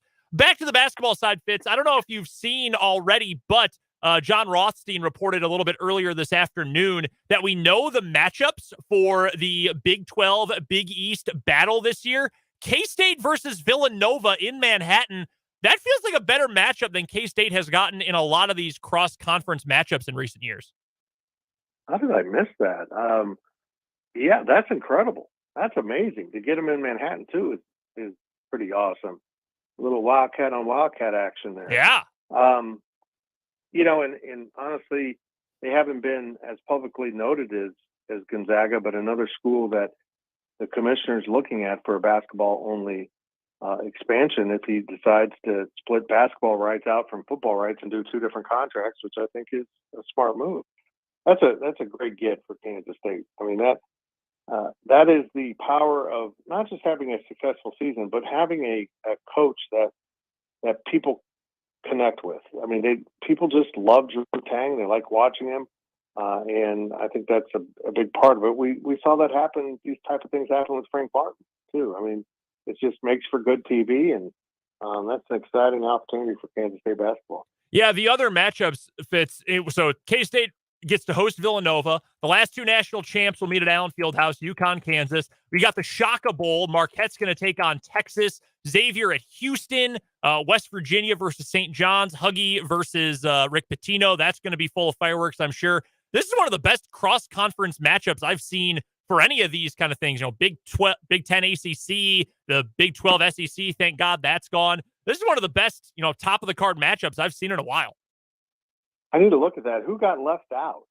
Because there's not as many Big East teams as Big 12 now. That is a great question. UCF. I'm not looking, but UCF definitely got left out. That's good. Yeah. And BYU is also out, Fitz. Okay. Well, we can, that's probably, that logical that maybe, some of those four newcomers will get left out. Houston probably gets included for obvious reasons, but, we'll be curious to see if the Big 12 tries to sign on with the Big 10 or something in the future via Fox, because they'll be part of basketball broadcast next year. Yeah, I love those things. I don't like them being in the middle of the conference season, but I love those things. I think they're really good. Get a feeling about what the league's all about compared to another league, and these are the two best basketball leagues. This should happen every year. Yeah, that is absolutely awesome. I can't wait for that coming up in December. Always can't wait for Tim Fitzgerald to join us here on 580 Sports Talk. He jumps on bottom of the 4 o'clock hour every single Wednesday. Check out his great work at GoPowerCat.com. Of course, go check him out and follow him on Twitter as well at Life of Fitz. We always appreciate the time, Fitz. Thank you so much. We'll talk to you soon. Thank you, boys. That is Tim Fitzgerald from GoPowerCat.com. Cincinnati also left out. There are 11 Big East teams, so only 11 of the 14 Big 12 teams can participate. And, Cincinnati. So it's 3 of the newcomers. That's kind of a bummer. I think Cincinnati against some of these teams would have been. I mean, they already play Xavier. I assume they're going to keep their series with Xavier going. But, yeah, that's a little bummer they're not involved. But, it's awesome. I guess this is we'll talk a little bit more about this coming up in headlines next hour. Also coming up in the 5 o'clock hour of 580 Sports Talk, we'll make some picks for the Masters, which begins tomorrow. And we will look ahead to the third game of the 4-game set between the Royals and Blue Jays coming up tonight. We'll get to all that, your texts, and more next hour on 580 Sports Talk.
Hey now, final hour of 580 Sports Talk. Brendan Dworzinski and Dan Lucero here with you until 6 o'clock when pregame coverage begins for Royals baseball.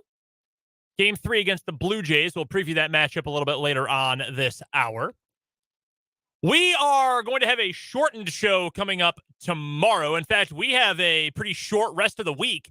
No show on Friday. The Royals have a 3:35 first pitch in San Francisco, so 3:35 our time, against the San Francisco Giants. So we do not have a show coming up on Friday. We'll be off early for the week, and we have a short show tomorrow. Have we checked the weather in San Francisco? We have not. That harshed my buzz a little bit. I'm not going to be here, period, so I'm going to have to do the show from the road if we have a rain delay. Looking like it could rain in the morning on Friday. All right. But chances drop throughout the day. Should be clear. Should be pretty gross day, but not a particularly rain-soaked afternoon in San Francisco.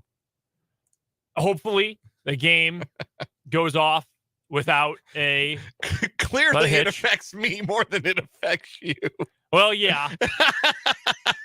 I don't want to feel guilty here. Because I definitely will. I will be headed to St. Louis on Friday. Yes. Tell the people what you're going to St. Louis to see. Ladies and gentlemen, Saturday at noon at the Dome in America Center. Oh, my God.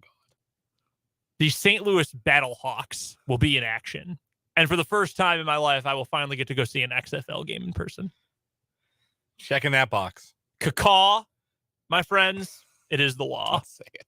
We are cleared to engage. Oh, my God. The Battlehawks are back. Best quarterback in the XFL, A.J. McCarron, or as they've been calling him on social media, A.J. McCarron. No. Yes. The McCarron family. His kids come to every game. They shared a video the other day of one of his sons telling him throw the ball good today. He did. 222 yards, 3 tutties. Hawks on top. I will be there noon on Saturday. If you are also going to be in St. Louis at noon on Saturday, I will say hello to Brendan you. Brendan will come to your tailgate. Yeah, at the Dome in America Center. I'm so ready for it. So we're spending Friday night in St. Louis. We're going to go out to, Italian dinner and on the hill? Yeah. Hell yeah. Man. I believe that's the plan. My wife made our reservation for dinner. Yeah, it's going to be super if they nice. don't have a picture of like Yogi Berra on the wall, walk out. All right, fair enough. Walk out immediately. They're not really about that life. Not authentic enough. So, we are not planning to have a show on Friday. And we will have a shortened show tomorrow with the Royals having a 1 o'clock-ish first pitch tomorrow as well. But we'll talk more Royals baseball a little bit later on. We've got some Masters picks to get to this hour as well. And, of course, we're getting to your texts, 785-272-9429, and your comments on the YouTube live stream, Sports on 580 WIBW, throughout the rest of the show as well. Speaking of Italian, my dad's in town. We're going to go to dinner with him tonight. Hey. He had some business he was doing in Kansas City, so he's coming to Lawrence. We're going to go get some dinner tonight. That sounds nice. This is the first time in the 6 years since I've graduated that anyone from my family has come to town except for when I got married. So big day for the Dworzinski family. See, I can almost relate. The only other time that anyone from my family has come to visit me since I moved to Topeka in 2016 was when my appendix became inflamed and needed to be be So it took a medical emergency. But they came. But that's they did. What counts. They did. They showed up for me when I needed them. Oh my gosh. So yeah, a lot of Italian food in my future. I'm glad they came. I'm glad you had some company. Yeah. Your now wife was there with you, wasn't she? Yeah, Yeah. I told her like we'd only been dating for like 3 months when that happened. Mhm. And she was insistent that she come and see me at the hospital. And I was like, you really don't need to. I'm not my best self right now on all these drugs in this hospital bed. But not only did she show up, she also brought her laptop so she could sign into ESPN Plus because that's what K-State was playing on that day. And that was the first time I got an inkling that maybe I needed to marry this woman. Yeah, there you go. That was a good K-State team, too. Yeah. That was a darn good team back in 2019. All right, we've got headlines to get to here on 580 Sports Talk. Let's jump right in. We talked a little bit about this with Fitz. We talked a little bit about it just us at the end of last hour. But the matchups are out for the Big East Big 12 battle next season. This will be the third year of it, maybe the fourth year of it. I love it. It's not in the middle of the season, like that dumb nonsense Big 12 SEC challenge. And it's fun matchups that you don't normally get to see. So here's the rundown. 11 Big East teams, 11 Big 12 teams, 3 teams from the Big 12 next year will not get to participate. Then when the league drops down to 12 teams, it'll be just one who doesn't get to participate, etc. All right.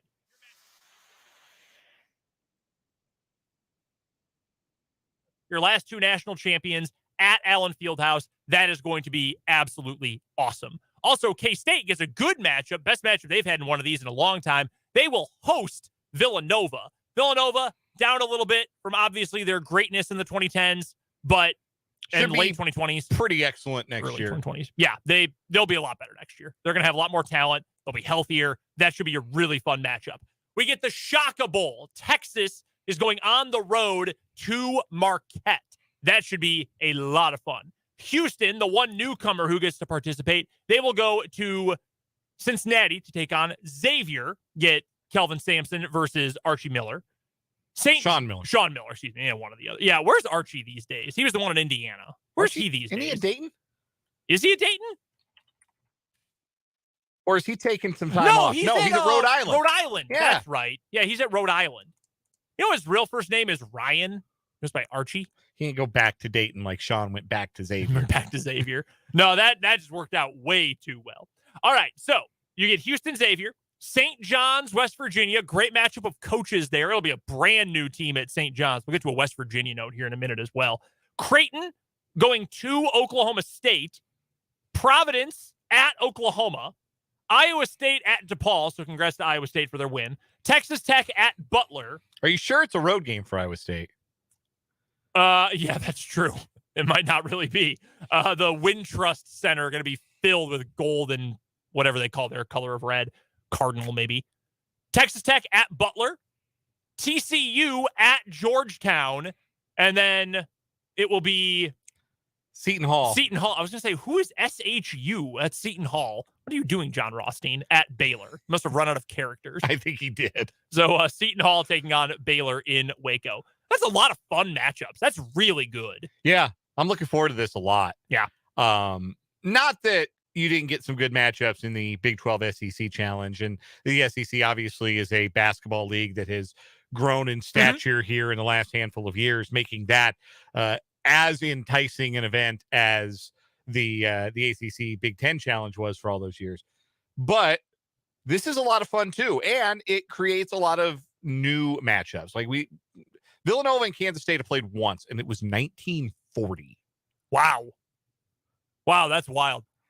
Did you have to pull up the media guide for that one? No, somebody tweeted that, and I don't remember who. I would give credit if I remembered, but I did see it float across my Twitter timeline. Wow, that's impressive. Well, cool. I like those kinds of matchups. The SEC Challenge had gotten boring. Oh, yeah. Wow. Two of every 3 years, KU is going to play Kentucky. Right. Guess what? K-State gets Ole Miss again. All right. That was the drawback, at least from the Kansas perspective, because there were so many programs you could credibly put up against Kansas. Right. Like, you're not sending Georgia to Allen Fieldhouse. Right. In the Big East, like, these programs have like enough basketball cachet and history that you can pair any of them, most of them anyway, with Kansas, and it feels like it would be a good game. I mean, they played Seton Hall last year, but like KU Georgetown, like there's history in that matchup. KU Butler, there would be some history to that matchup. They've done KU Creighton would be a blast. Yeah, they did that in 21. That was Jalen Wilson's real coming out party. Yeah. Was at Allen Fieldhouse in an empty arena match against Creighton. Yeah, he was phenomenal. In that KU game. St. John's, if Patino's still there in a couple years. Yeah, that would be fun. That would be awesome. So this is cool. This is a really good, fun set of games. This takes place mid or early December. I think early December. KU's going to have they always have a crazy schedule non-conference. So far, they've got, we know, a game at Indiana. They will host UConn. They have, I believe, Kentucky in the Champions Classic. And they're also going to Maui. Have you seen who's going to be at the Maui Invitational next year? It's a pretty good list. Chaminade's back. Good for Chaminade. I think it's just a one-year thing because they've also announced the 2024 field, and it's 8 teams. Yeah, they alternate now in and out, which sucks. Let Chaminade play. Seriously. KU, Gonzaga, Marquette, Purdue, Syracuse, Tennessee, UCLA. That's an insane field. That, like, Marquette might be the preseason number 1. Yeah, they should be, honestly. They're going to have, assuming they have almost everyone back, that should be your preseason number 1. Yeah, I mean, that realistically, if Syracuse gets its head out of its backside, that could be 7 top 25 caliber teams. Yeah. That's crazy. So, yeah, good looking schedule for KU and a great matchup for K-State as well. Continuing the college basketball bent to our 580 sports headlines, high-profile transfer in the portal has chosen his new home, and it's in the Big 12. Arizona point guard Kerr Kriisa has committed to West Virginia. He plans to play for Bob Huggins next season. Kriisa told ESPN, I wanted to start from zero. I didn't want to go anywhere where I had pre-existing relationships. I need to challenge myself. When I saw the old truck that Bob Huggins is driving, I knew that guy was loyal. Now I need to start playing some defense. Incredible quote all the way around from Kerr Kriisa. Kriisa is 57-11 as the starting point guard at Arizona over the last 2 seasons.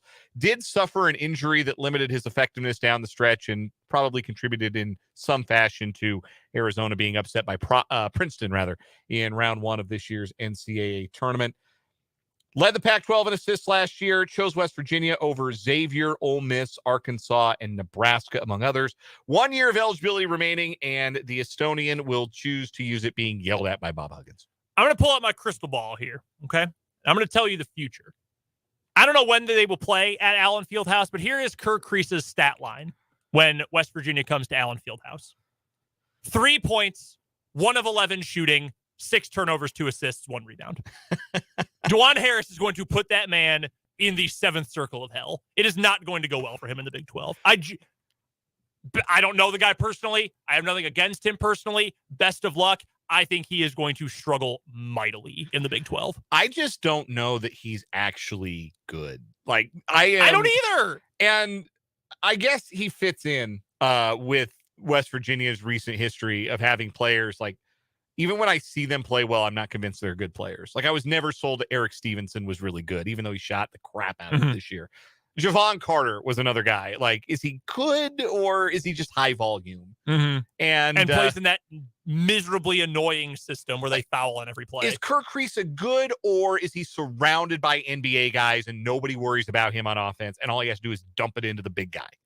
Yeah, like when you've got Tubelis and Ballo who can just dunk the ball from any part of the court, yeah, it's easy to get assists. Right. Is he a creator or is he a lob merchant? Like, what is he really? Lob merchant.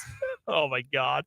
I did have the phrase "and one merchant" fall out of my mouth during the women's Final Four watching South Carolina, Iowa. That was South Carolina's whole offense was just charge into the lane and get a foul call. This, by the way, from Jason Shear of Wildcat Authority. That's the Arizona 24/7 site. If you follow the realignment stuff, you've probably heard the name Jason Shear about 9 million times. He posted on their VIP board today saying he changed his pick. Originally, he had put in the 24/7 crystal ball with Kriisa going to Xavier. That sounded like a done deal. He's going to go back to Sean Miller. He's going to be in a system that would work for him. But he says he changed his pick from Xavier to West Virginia right before Kriisa announced it, and then added this.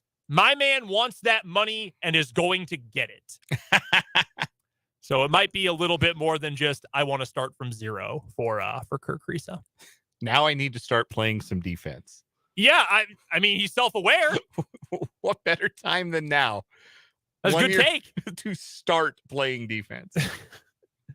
I don't know, man. I don't think that relationship makes much sense at all. But hey, not my team, so best of luck to him.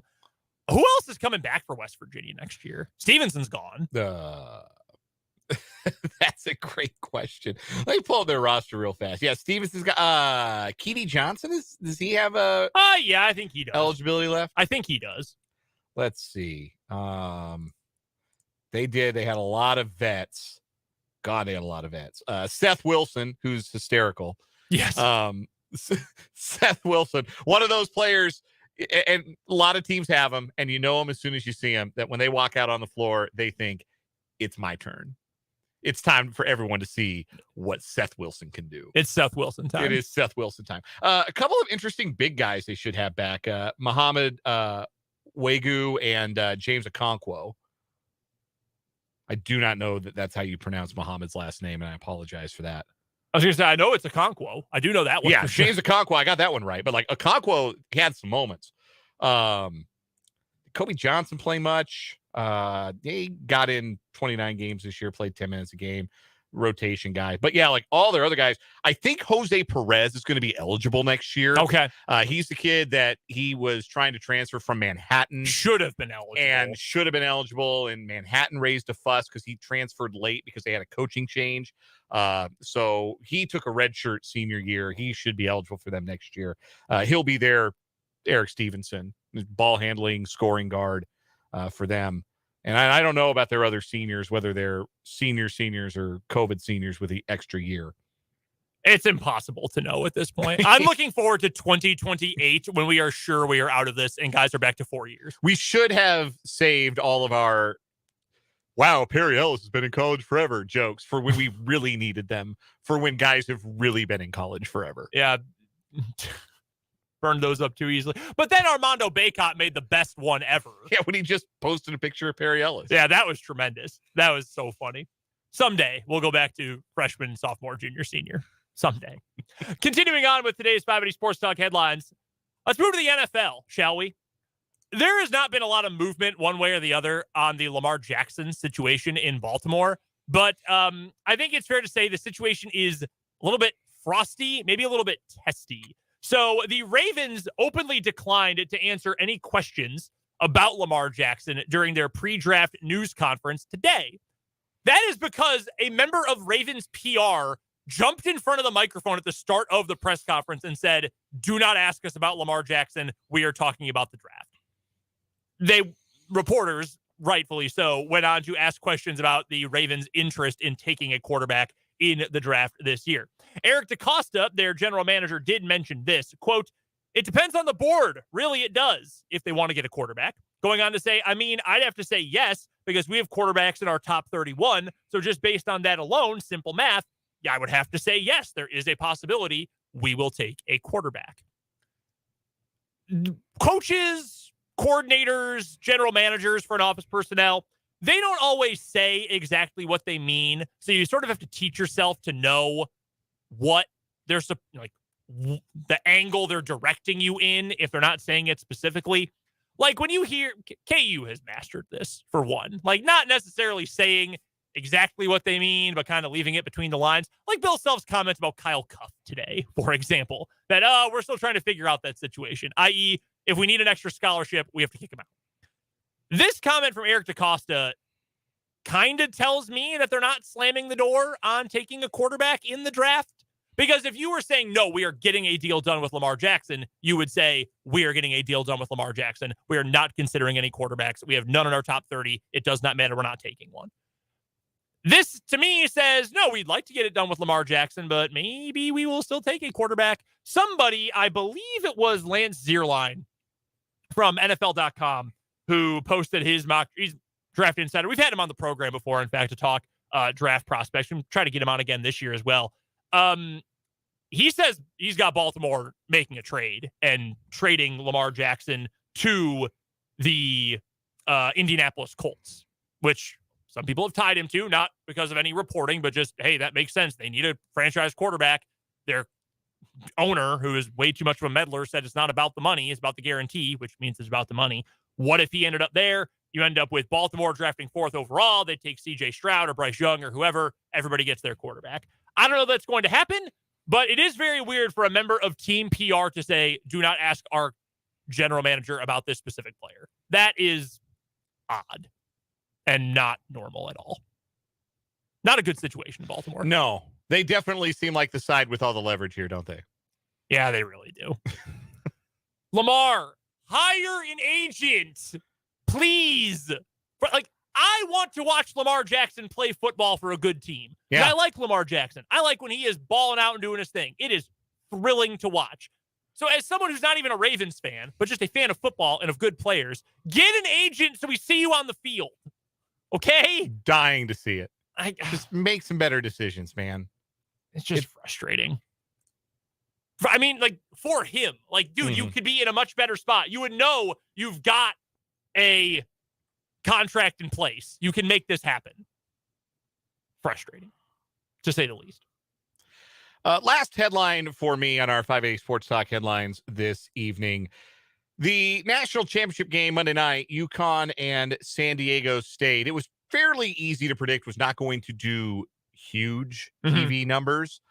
In fact, it ended up being the lowest viewed NCAA championship game on record. The average of 14.69 million viewers on CBS is over 1 million lower than the previous low for a championship game back in 2018 when Villanova beat Michigan. That game was on cable. That was on TBS. So the previous low for a championship game on CBS, you have to go all the way back to 2004, UConn again, incidentally, against Georgia Tech. That game averaged 17.09 million viewers. So over 2 million less viewers than that game. The men's tournament as a whole averaged 9.55 million viewers across all networks, down 7% from last year, up 4% from 2021. The first round on March 16th through 17th averaged 9.2 million, which was a record for the most watched round of 64 in NCAA tournament history. So clearly there was appetite for this tournament at the beginning of it. And by the end, it was just us college basketball sickos. And look, there are obviously a lot of college basketball sickos. 14.69 million is a number that lots of sports would love to have for their championship game or championship rounds, or that any program on network television would love to get a number like that. This is not a 5-alarm fire. Oh no, this is so bad for college basketball. But it's also not terribly surprising that UConn versus San Diego State did not do like KU North Carolina numbers. Yeah, like UConn's won a bunch, but UConn does not have there's no UConn Nation, right? Like Big Blue Nation or, the Brotherhood at like even Kansas. They don't have that. It's more like a fiefdom. Feudal college basketball. This is a blog post just waiting to be written. College basketball feudalism. And San Diego State, look, we were talking about it yesterday. I think they've got plenty of fans, but I don't think they have a massive die-hard fan base, and certainly not from a national perspective. So this isn't really surprising to me at all. KU gets to brag, hey, we put up record-setting numbers on cable last year. We had the most watched cable national championship a year ago. Right. But, yeah, that's about all we have at this point. Yeah, I mean, not super surprising. It is funny, though, that we truly went from the most blue blood Final Four ever to the most mid-major Final Four ever in 1 year. Like, Miami is an ACC program, but I mean, in terms of basketball clout. Did you know? I did not know this until the run up to the Final Four. I was not aware that Miami dropped basketball for like a decade and a half. I did learn in the 60s and 70s or 70s and 80s. 70s and 80s. Yeah, I did learn that, but it was also during this tournament. I did not know that before. I had no prior knowledge of the fact that they just, like, while they were killing it in football, Howard Schnellenberger's building things up on the gridiron, and they were becoming the U, they did not have a men's basketball program. That is wild to me. I don't know. I believe there are 1 or 2 NCAA programs at various levels that don't have basketball. I can't recall any off the top of my head, but yeah, isn't that weird? Like, it has been a complete afterthought. And honestly, when Jim Larinaga leaves, do we expect them to be good still? If John Ruiz is still dropping big NIL bags. Yeah, if he's not in prison. I saw a report yesterday. His company has operated at like a 91% loss in the last year. That's not good. I'm no business major, but that doesn't sound good to me. I forget who it was that I was listening to explain this, but like Miami is one of the crypto capitals of the United States, and a lot of people have some money tied up in crypto. What's a great way to launder some of that? NIL. Great. Remember when they were like stealing money from the University of Miami hospital to fund their football program a couple years ago? Oh, yeah. Peak pandemic era. That's good stuff. Real bang up job at the University of Miami in their athletic department. We've got to get to a break. That'll do it for our 580 Sports Talk headlines. When we come back on the other side of this timeout, you may have heard the Masters begins tomorrow. We've got some picks for you next on 580 Sports Talk.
A true tradition, unlike any other.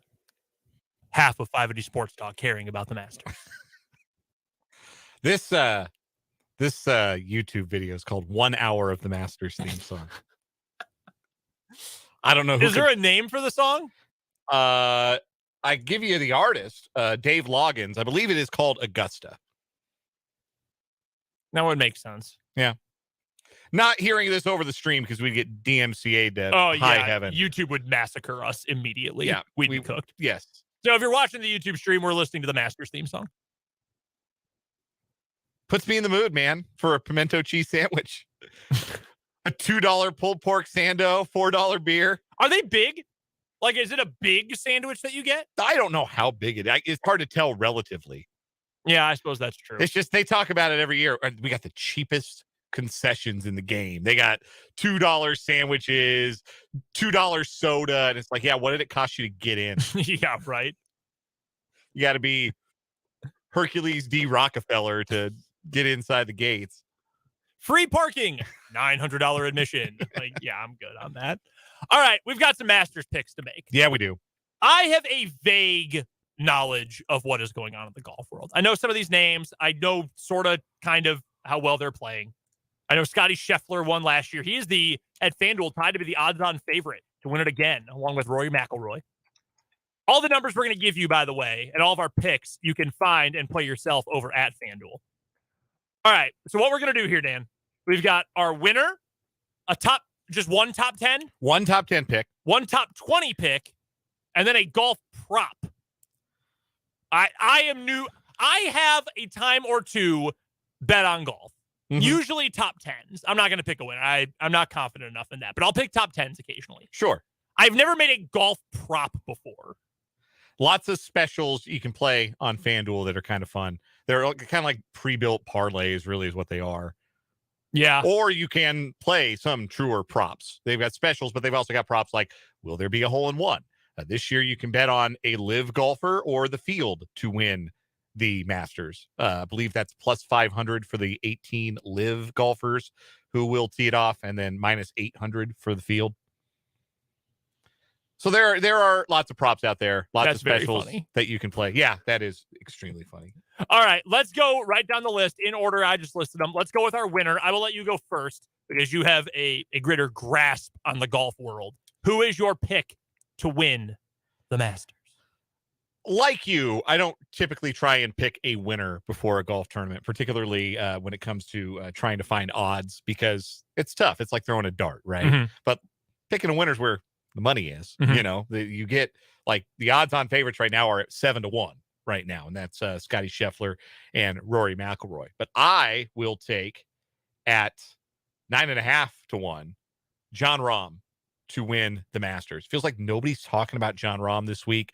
Is he still ranked number 1 in the world? I believe he is. He withdrew from the Players because he had a bit of a stomach bug, and he lost in the first round. He didn't make it out of preliminaries of the match play, even though he played well. He lost 2 matches and did make it out of preliminaries in the match play. So I think people are kind of forgetting about him, but I think this is the week Jon Rahm wins his second major, and those are plus 950 odds at FanDuel right now for Jon Rahm to take it home. I'm going to go with even longer odds. Rahm, I think, makes sense. If he's still number 1 in the world, that's a pretty good place to be. I'm going to go with a guy who's played pretty well recently, although he was a top 20 finish, not a top 10 his last time out. He does have 2 top 5s already this calendar year, but also a missed cut. He's got a great name if you're trying to pick a winner in a golf tournament. Terrible name if you're a high school boy. I'm going with Patrick Cantlay. Can I tell you why I think... Am I wrong? You're not. Come on, man. Can I tell you why Cantlay is actually a good pick? Yeah. Wizard with the irons. And has been, in recent years, a big event winner. He won the Tour Championship 2 years ago. Also won the BMW before that. Mm-hmm. Last year won the BMW. So he has been a big game hunter, but still looking for his first major.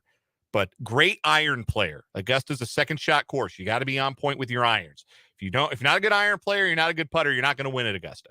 And Patrick Cantlay has traditionally been a very good iron player. I think he's a intriguing pick. I have a hard time picking a guy who has the Goldman Sachs logo on his hat in his ESPN picture, but I'm going to go with it anyway. Give me Patrick Cantlay. I think he used to wear I think he still does, like somewhere else on his body, wear like a DeWalt Tools logo. Hell which is an extremely random sponsorship. That rules. You call him like the rotary saw. Great nickname. All right, who's your top 10 pick? Top 10 pick. I'm going with the young American, Cam Young. I think he's going to have an outstanding week at Augusta, playing really good golf of late. His odds to finish in the top 10 are plus 195. So I'm going with Cam Young at plus 195 to finish in the top 10. By the way, Patrick Cantlay to win plus 1,800. So if you want to put $10 down, $180 if he wins it all. My top 10 pick, he's plus 200 to get there. I mean, Colin Morikawa, the young gun. I like this pick a lot. He was a major winner twice. Twice already. Yeah, okay. he won the PGA in the COVID year 2020 and then won the Open Championship in 2021. All right, I was thinking of the his PGA Championship. Yes. I forgot he won the Open. Okay, I like that. Top 10, Morikawa. Two-time major winner, maybe the best iron player on tour. So, like, love my iron players. Your head's in the right place here. Love it. That's what I'm here for. All right, top 20. Now we're getting into some weird. Is this Tiger Woods range? If he makes the cut, he's plus 210 to finish in the top 20. He loves Augusta. I'm staying away from the big cat. I think he too. will make the cut, but I'm staying away from the big cat. I'm going with Hideki Matsuyama, 2021 Masters champion, to finish in the top 20 with plus 130 odds. Hideki's playing really well. Top 5 finish at the Players. Qualified out of his group at the match play. Playing some really good golf. Outstanding putter. And or has putted the ball really well lately. That's kind of been his putting has been outstanding of late. Mm-hmm. Complements the ball striking. He's a brilliant ball striker. When he putts well, he contends. He's been putting well lately. He's always kind of played well at Augusta, including winning a green jacket. I think him in the top 20 feels good. So plus 130 for Hideki in the top 20. Yeah, that's a good pick. I was originally going to go with Siwoo Kim because in a group of players that I either have not heard of or are on the Live Tour, he seemed like the best option. But I'm actually going to go with slightly longer odds for the top 20. I don't know if you can have homer picks in golf, but this is as close as you can get to one. Give me G-Dub. Why not? Gary Woodland, plus 390 to finish in the top 20. The professional franchise of Topeka, Kansas. Now, if I remember correctly, and I may not, I feel like somewhat recently he had a fairly good showing at Augusta, at least for a couple rounds.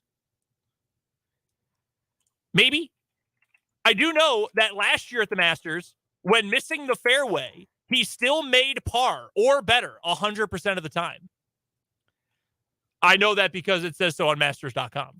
Historically, Woodland has been kind of uneven at the Masters. Missed the cut last year, T40 in 2021, missed the cut in 2020, T32 in 2019. His best finish there was actually his first time, a T24 back in 2011. But contended at Bay Hill about a month ago. Yeah. And, every year there's somebody who rounds into form. And why not root for Topeka, Kansas's professional sports franchise? Third best among all players in the field in his fairway shots a year ago. Give me G-Dub, plus 390. When he struggles, usually he sprays the driver a little bit. Mm-hmm. Augusta's a course where you can get away with that. I will take your word for that. So, Give me G-Dub. All right. Top 20 finish. Going with some longer shots here. All right. So for my prop bet, you can get lots of fun ones here. Top European player, top Canadian player, top left-handed player, which I almost feel like I have to play out of I feel like that's right up your alley. out of obligation. Yeah, there's 4 in the field. So you get to three of them, though, are former champions. Bubba Watson, Phil Mickelson, and the Canadian Mike Weir, who's still kicking around. Mike Weir? Really? Yeah. Huh. Yeah. Been a while since he's been relevant in golf, but once you win a Masters, you can play forever. Brian Harmon is the other one, and he's got the best odds on that, by the way. How about this? Top live golfer in the tournament. There are a lot of them. He just won Live Orlando last weekend. Give me Brooks Koepka plus 750 to be the top live finisher. Wow. Is he still highest among the live players? Or best odds? No. DJ, Dustin Johnson, plus 450. Cameron Smith, plus 500. Okay. Then Brooks. But I like those odds. hey, if Brooks is healthy, Brooks is a killer in the majors. Mhm. And like this is what he's built for. This is what I think he's probably mentally in a better place than he's been in a long time. I think he'll have the best finish of any live golfer. So yeah, give me Brooksy plus 750 is the best live finisher. He won't win. I've already told you who I think is going to win. I'm going to go with the top debutante, the top first-time player at the Masters, because I was scanning through this list, and he's one of the few people that I have heard of that seem to have relatively good odds. I'm going to go with Kurt Kitayama. I feel like something happened with him recently, that's why I've heard of him. He won at Bay Hill. He won Arnold Palmer's tournament. There you go. For his first career win. It was a big breakthrough for him. He also played really well at the match play. Big hitter and good iron player. I think that's an interesting bet. Plus 600 to be the top first-time competitor. Third best odds after Mito Pereira, who also he yacked away an event recently, right? The PGA last year. Okay. Yes. Yeah. He had 2-shot lead on the tee at the 72nd, and then swung the club like you and hit it in the creek. Yikes! And ended up not even making the playoff. Oof. Yeah, all-time 72nd hole disaster in major championship history. And Sahith Theegala, Pride of Pepperdine. Really? Roll waves. Yeah, never heard of him. So give me Kurt Kitayama. You know, if I were betting the top debutante, I might take a gander at the Polish hammer, Adrian Maronk, first Polish player to play the Masters at plus 1,000. Maronk is a very funny name. It is. Not enough Z's to be as Polish as my last name, but that's fine. If you want to play along with us, you can do so at FanDuel. Yes, you certainly can. Golf's first major is a tradition unlike any other. And now you can bet on who you think will win at Augusta on FanDuel. Right now, all customers can get bonus bets back if your Augusta winner pick doesn't win, but finishes in the top 10. So again, to recap my bets, I got John Rahm plus 950 to win, Cam Young plus 195 in the top 10, Hideki Matsui. Hideki Matsui, God bless. Yeah, dude. He's coming to Augusta. And Wow, good for him. He's bringing his porno with him. No, Hideki Matsui. Wow. Hideki Matsuyama, top 20 plus 130. There's no better time to get in on the action. The app is easy to use. There are so many different betting options. And when you win, you get paid instantly. So drive down Magnolia Lane and take a swing at betting this year's first major. Visit FanDuel.com/Lucero and get bonus bets back if your Augusta winner pick doesn't win but finishes in the top 10. That's FanDuel.com/Lucero. Must be 21 and present in Kansas. Refund issued as non-withdrawable bonus bets. Expires 7 days after receipt. Max bonus $25 unless otherwise specified. Restrictions apply. See full terms at FanDuel.com/sportsbook. FanDuel is offering online sports wagering in Kansas under an agreement with Kansas Star Casino, LLC. Gambling problem? Getting help is your best bet. Call 1-800-522-4700 or visit ksgamblinghelp.com. Hideki Matsui. Oh, my God. We will move from the mid-2000s Yankees to the 2023 Kansas City Royals coming up on the other side of this break on 580 Sports Talk.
my wife roasting me on Twitter this afternoon. So a few days ago, March 24th, in fact, is the timestamp. I was sitting on the couch with her during the NCAA tournament, talking about San Diego State and how I was happy for them because they got their moment after the 2020 tournament got canceled when they were one of the best teams in the country. Mhm. Then I started talking about KU and how we were the best team in the country, and Udoka would have gotten his moment, and Dotson would have gotten his moment. We were the best team, would have won the national championship, all that. And my wife tweeted about that and said, this was Brendan just now, and also at least once a week, which she's right about. I tweeted earlier this afternoon, I regret to inform you I'm thinking again about the 2020 NCAA tournament, and she just replied with that tweet about how I say this every week. And she's not wrong, but that doesn't make it sting any less. By the way, we need to get to the Royals and their game coming up here in just under an hour. Some roster news for the Royals today. Nick Prado making his season debut. He's been called up from AAA because Kyle Isbell is on the paternity list. Yes. He and his wife are expecting. Congratulations to the Isbells. Yeah, good for them. And congratulations, Nick Prado, getting the call and straight into the lineup in left field. So be interesting to see how Prado fares tonight against 2022 All-Star Alek Manoah, who struggled a bit in his first outing of the year, but was up against a pretty good Cardinals lineup. What looks to be a very good Cardinals lineup, to be honest. So obviously Zach Greinke tonight for the Royals. See if he can give a little bit more depth tonight in his outing than the 5 1/3 he gave the Royals his first time through the rotation. We are going to be on late after the Royals tomorrow. So the two pitching matchups you've got, Greinke versus Manoah tonight, Jordan Lyles versus Kevin Gausman, your guy, tomorrow. Grandview High School, stand up. Royals get one of these two? Sure. I think they get one of these, get a series split. It would be really nice for, I mean, nothing personal against Alek Manoah, but it would be nice if he was really going through something just on the mound to start this season and the Royals could get him for a few more today after he got tagged pretty badly by the Cardinals last week. Yeah, try and keep a struggling pitcher struggling. That would be the idea. Give up 9 runs, I think, was the number for Manoah. It'd be nice if the Royals could get a few off of him today, or they could rely tomorrow on Jordan Lyles, which we'll see about that. No, there are lots of interesting things happening with Royals pitchers, but the young ones, the older guys are kind of set in their ways. There's but so many new tricks to teach these old dogs. They kind of are what they are. So you know what you're getting probably from Greinke tonight, in a sense. Like maybe he'll throw a 48-mile-an-hour curveball tonight. Like that's the mystery of Zach Greinke that makes him worth watching. That'd be fun. That'd be kind of cool. And maybe Jordan Lyles will pull out his favorite trait, which is eat a lot of innings. I'm very excited to see that. That's really what I'm innings in for, bulk for Jordan Lyles. We will be on tomorrow following Royals baseball, their series finale against the Toronto Blue Jays. And then we are, in all likelihood, off on Friday because the Royals have a 3:35 first pitch against the San Francisco Giants in San Francisco's home opener for the season. So we've just got one short show left this week, and we will get you ready for that one and finish up today's edition of 580 Sports Talk right after these words in our final word.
It is time to wrap up 580 Sports Talk on this Wednesday afternoon. Final word time, Dan. Two young Royals pitchers, young-ish in Brad Keller's case, have added new pitches to their repertoires and incorporated them heavily in their first starts of the season.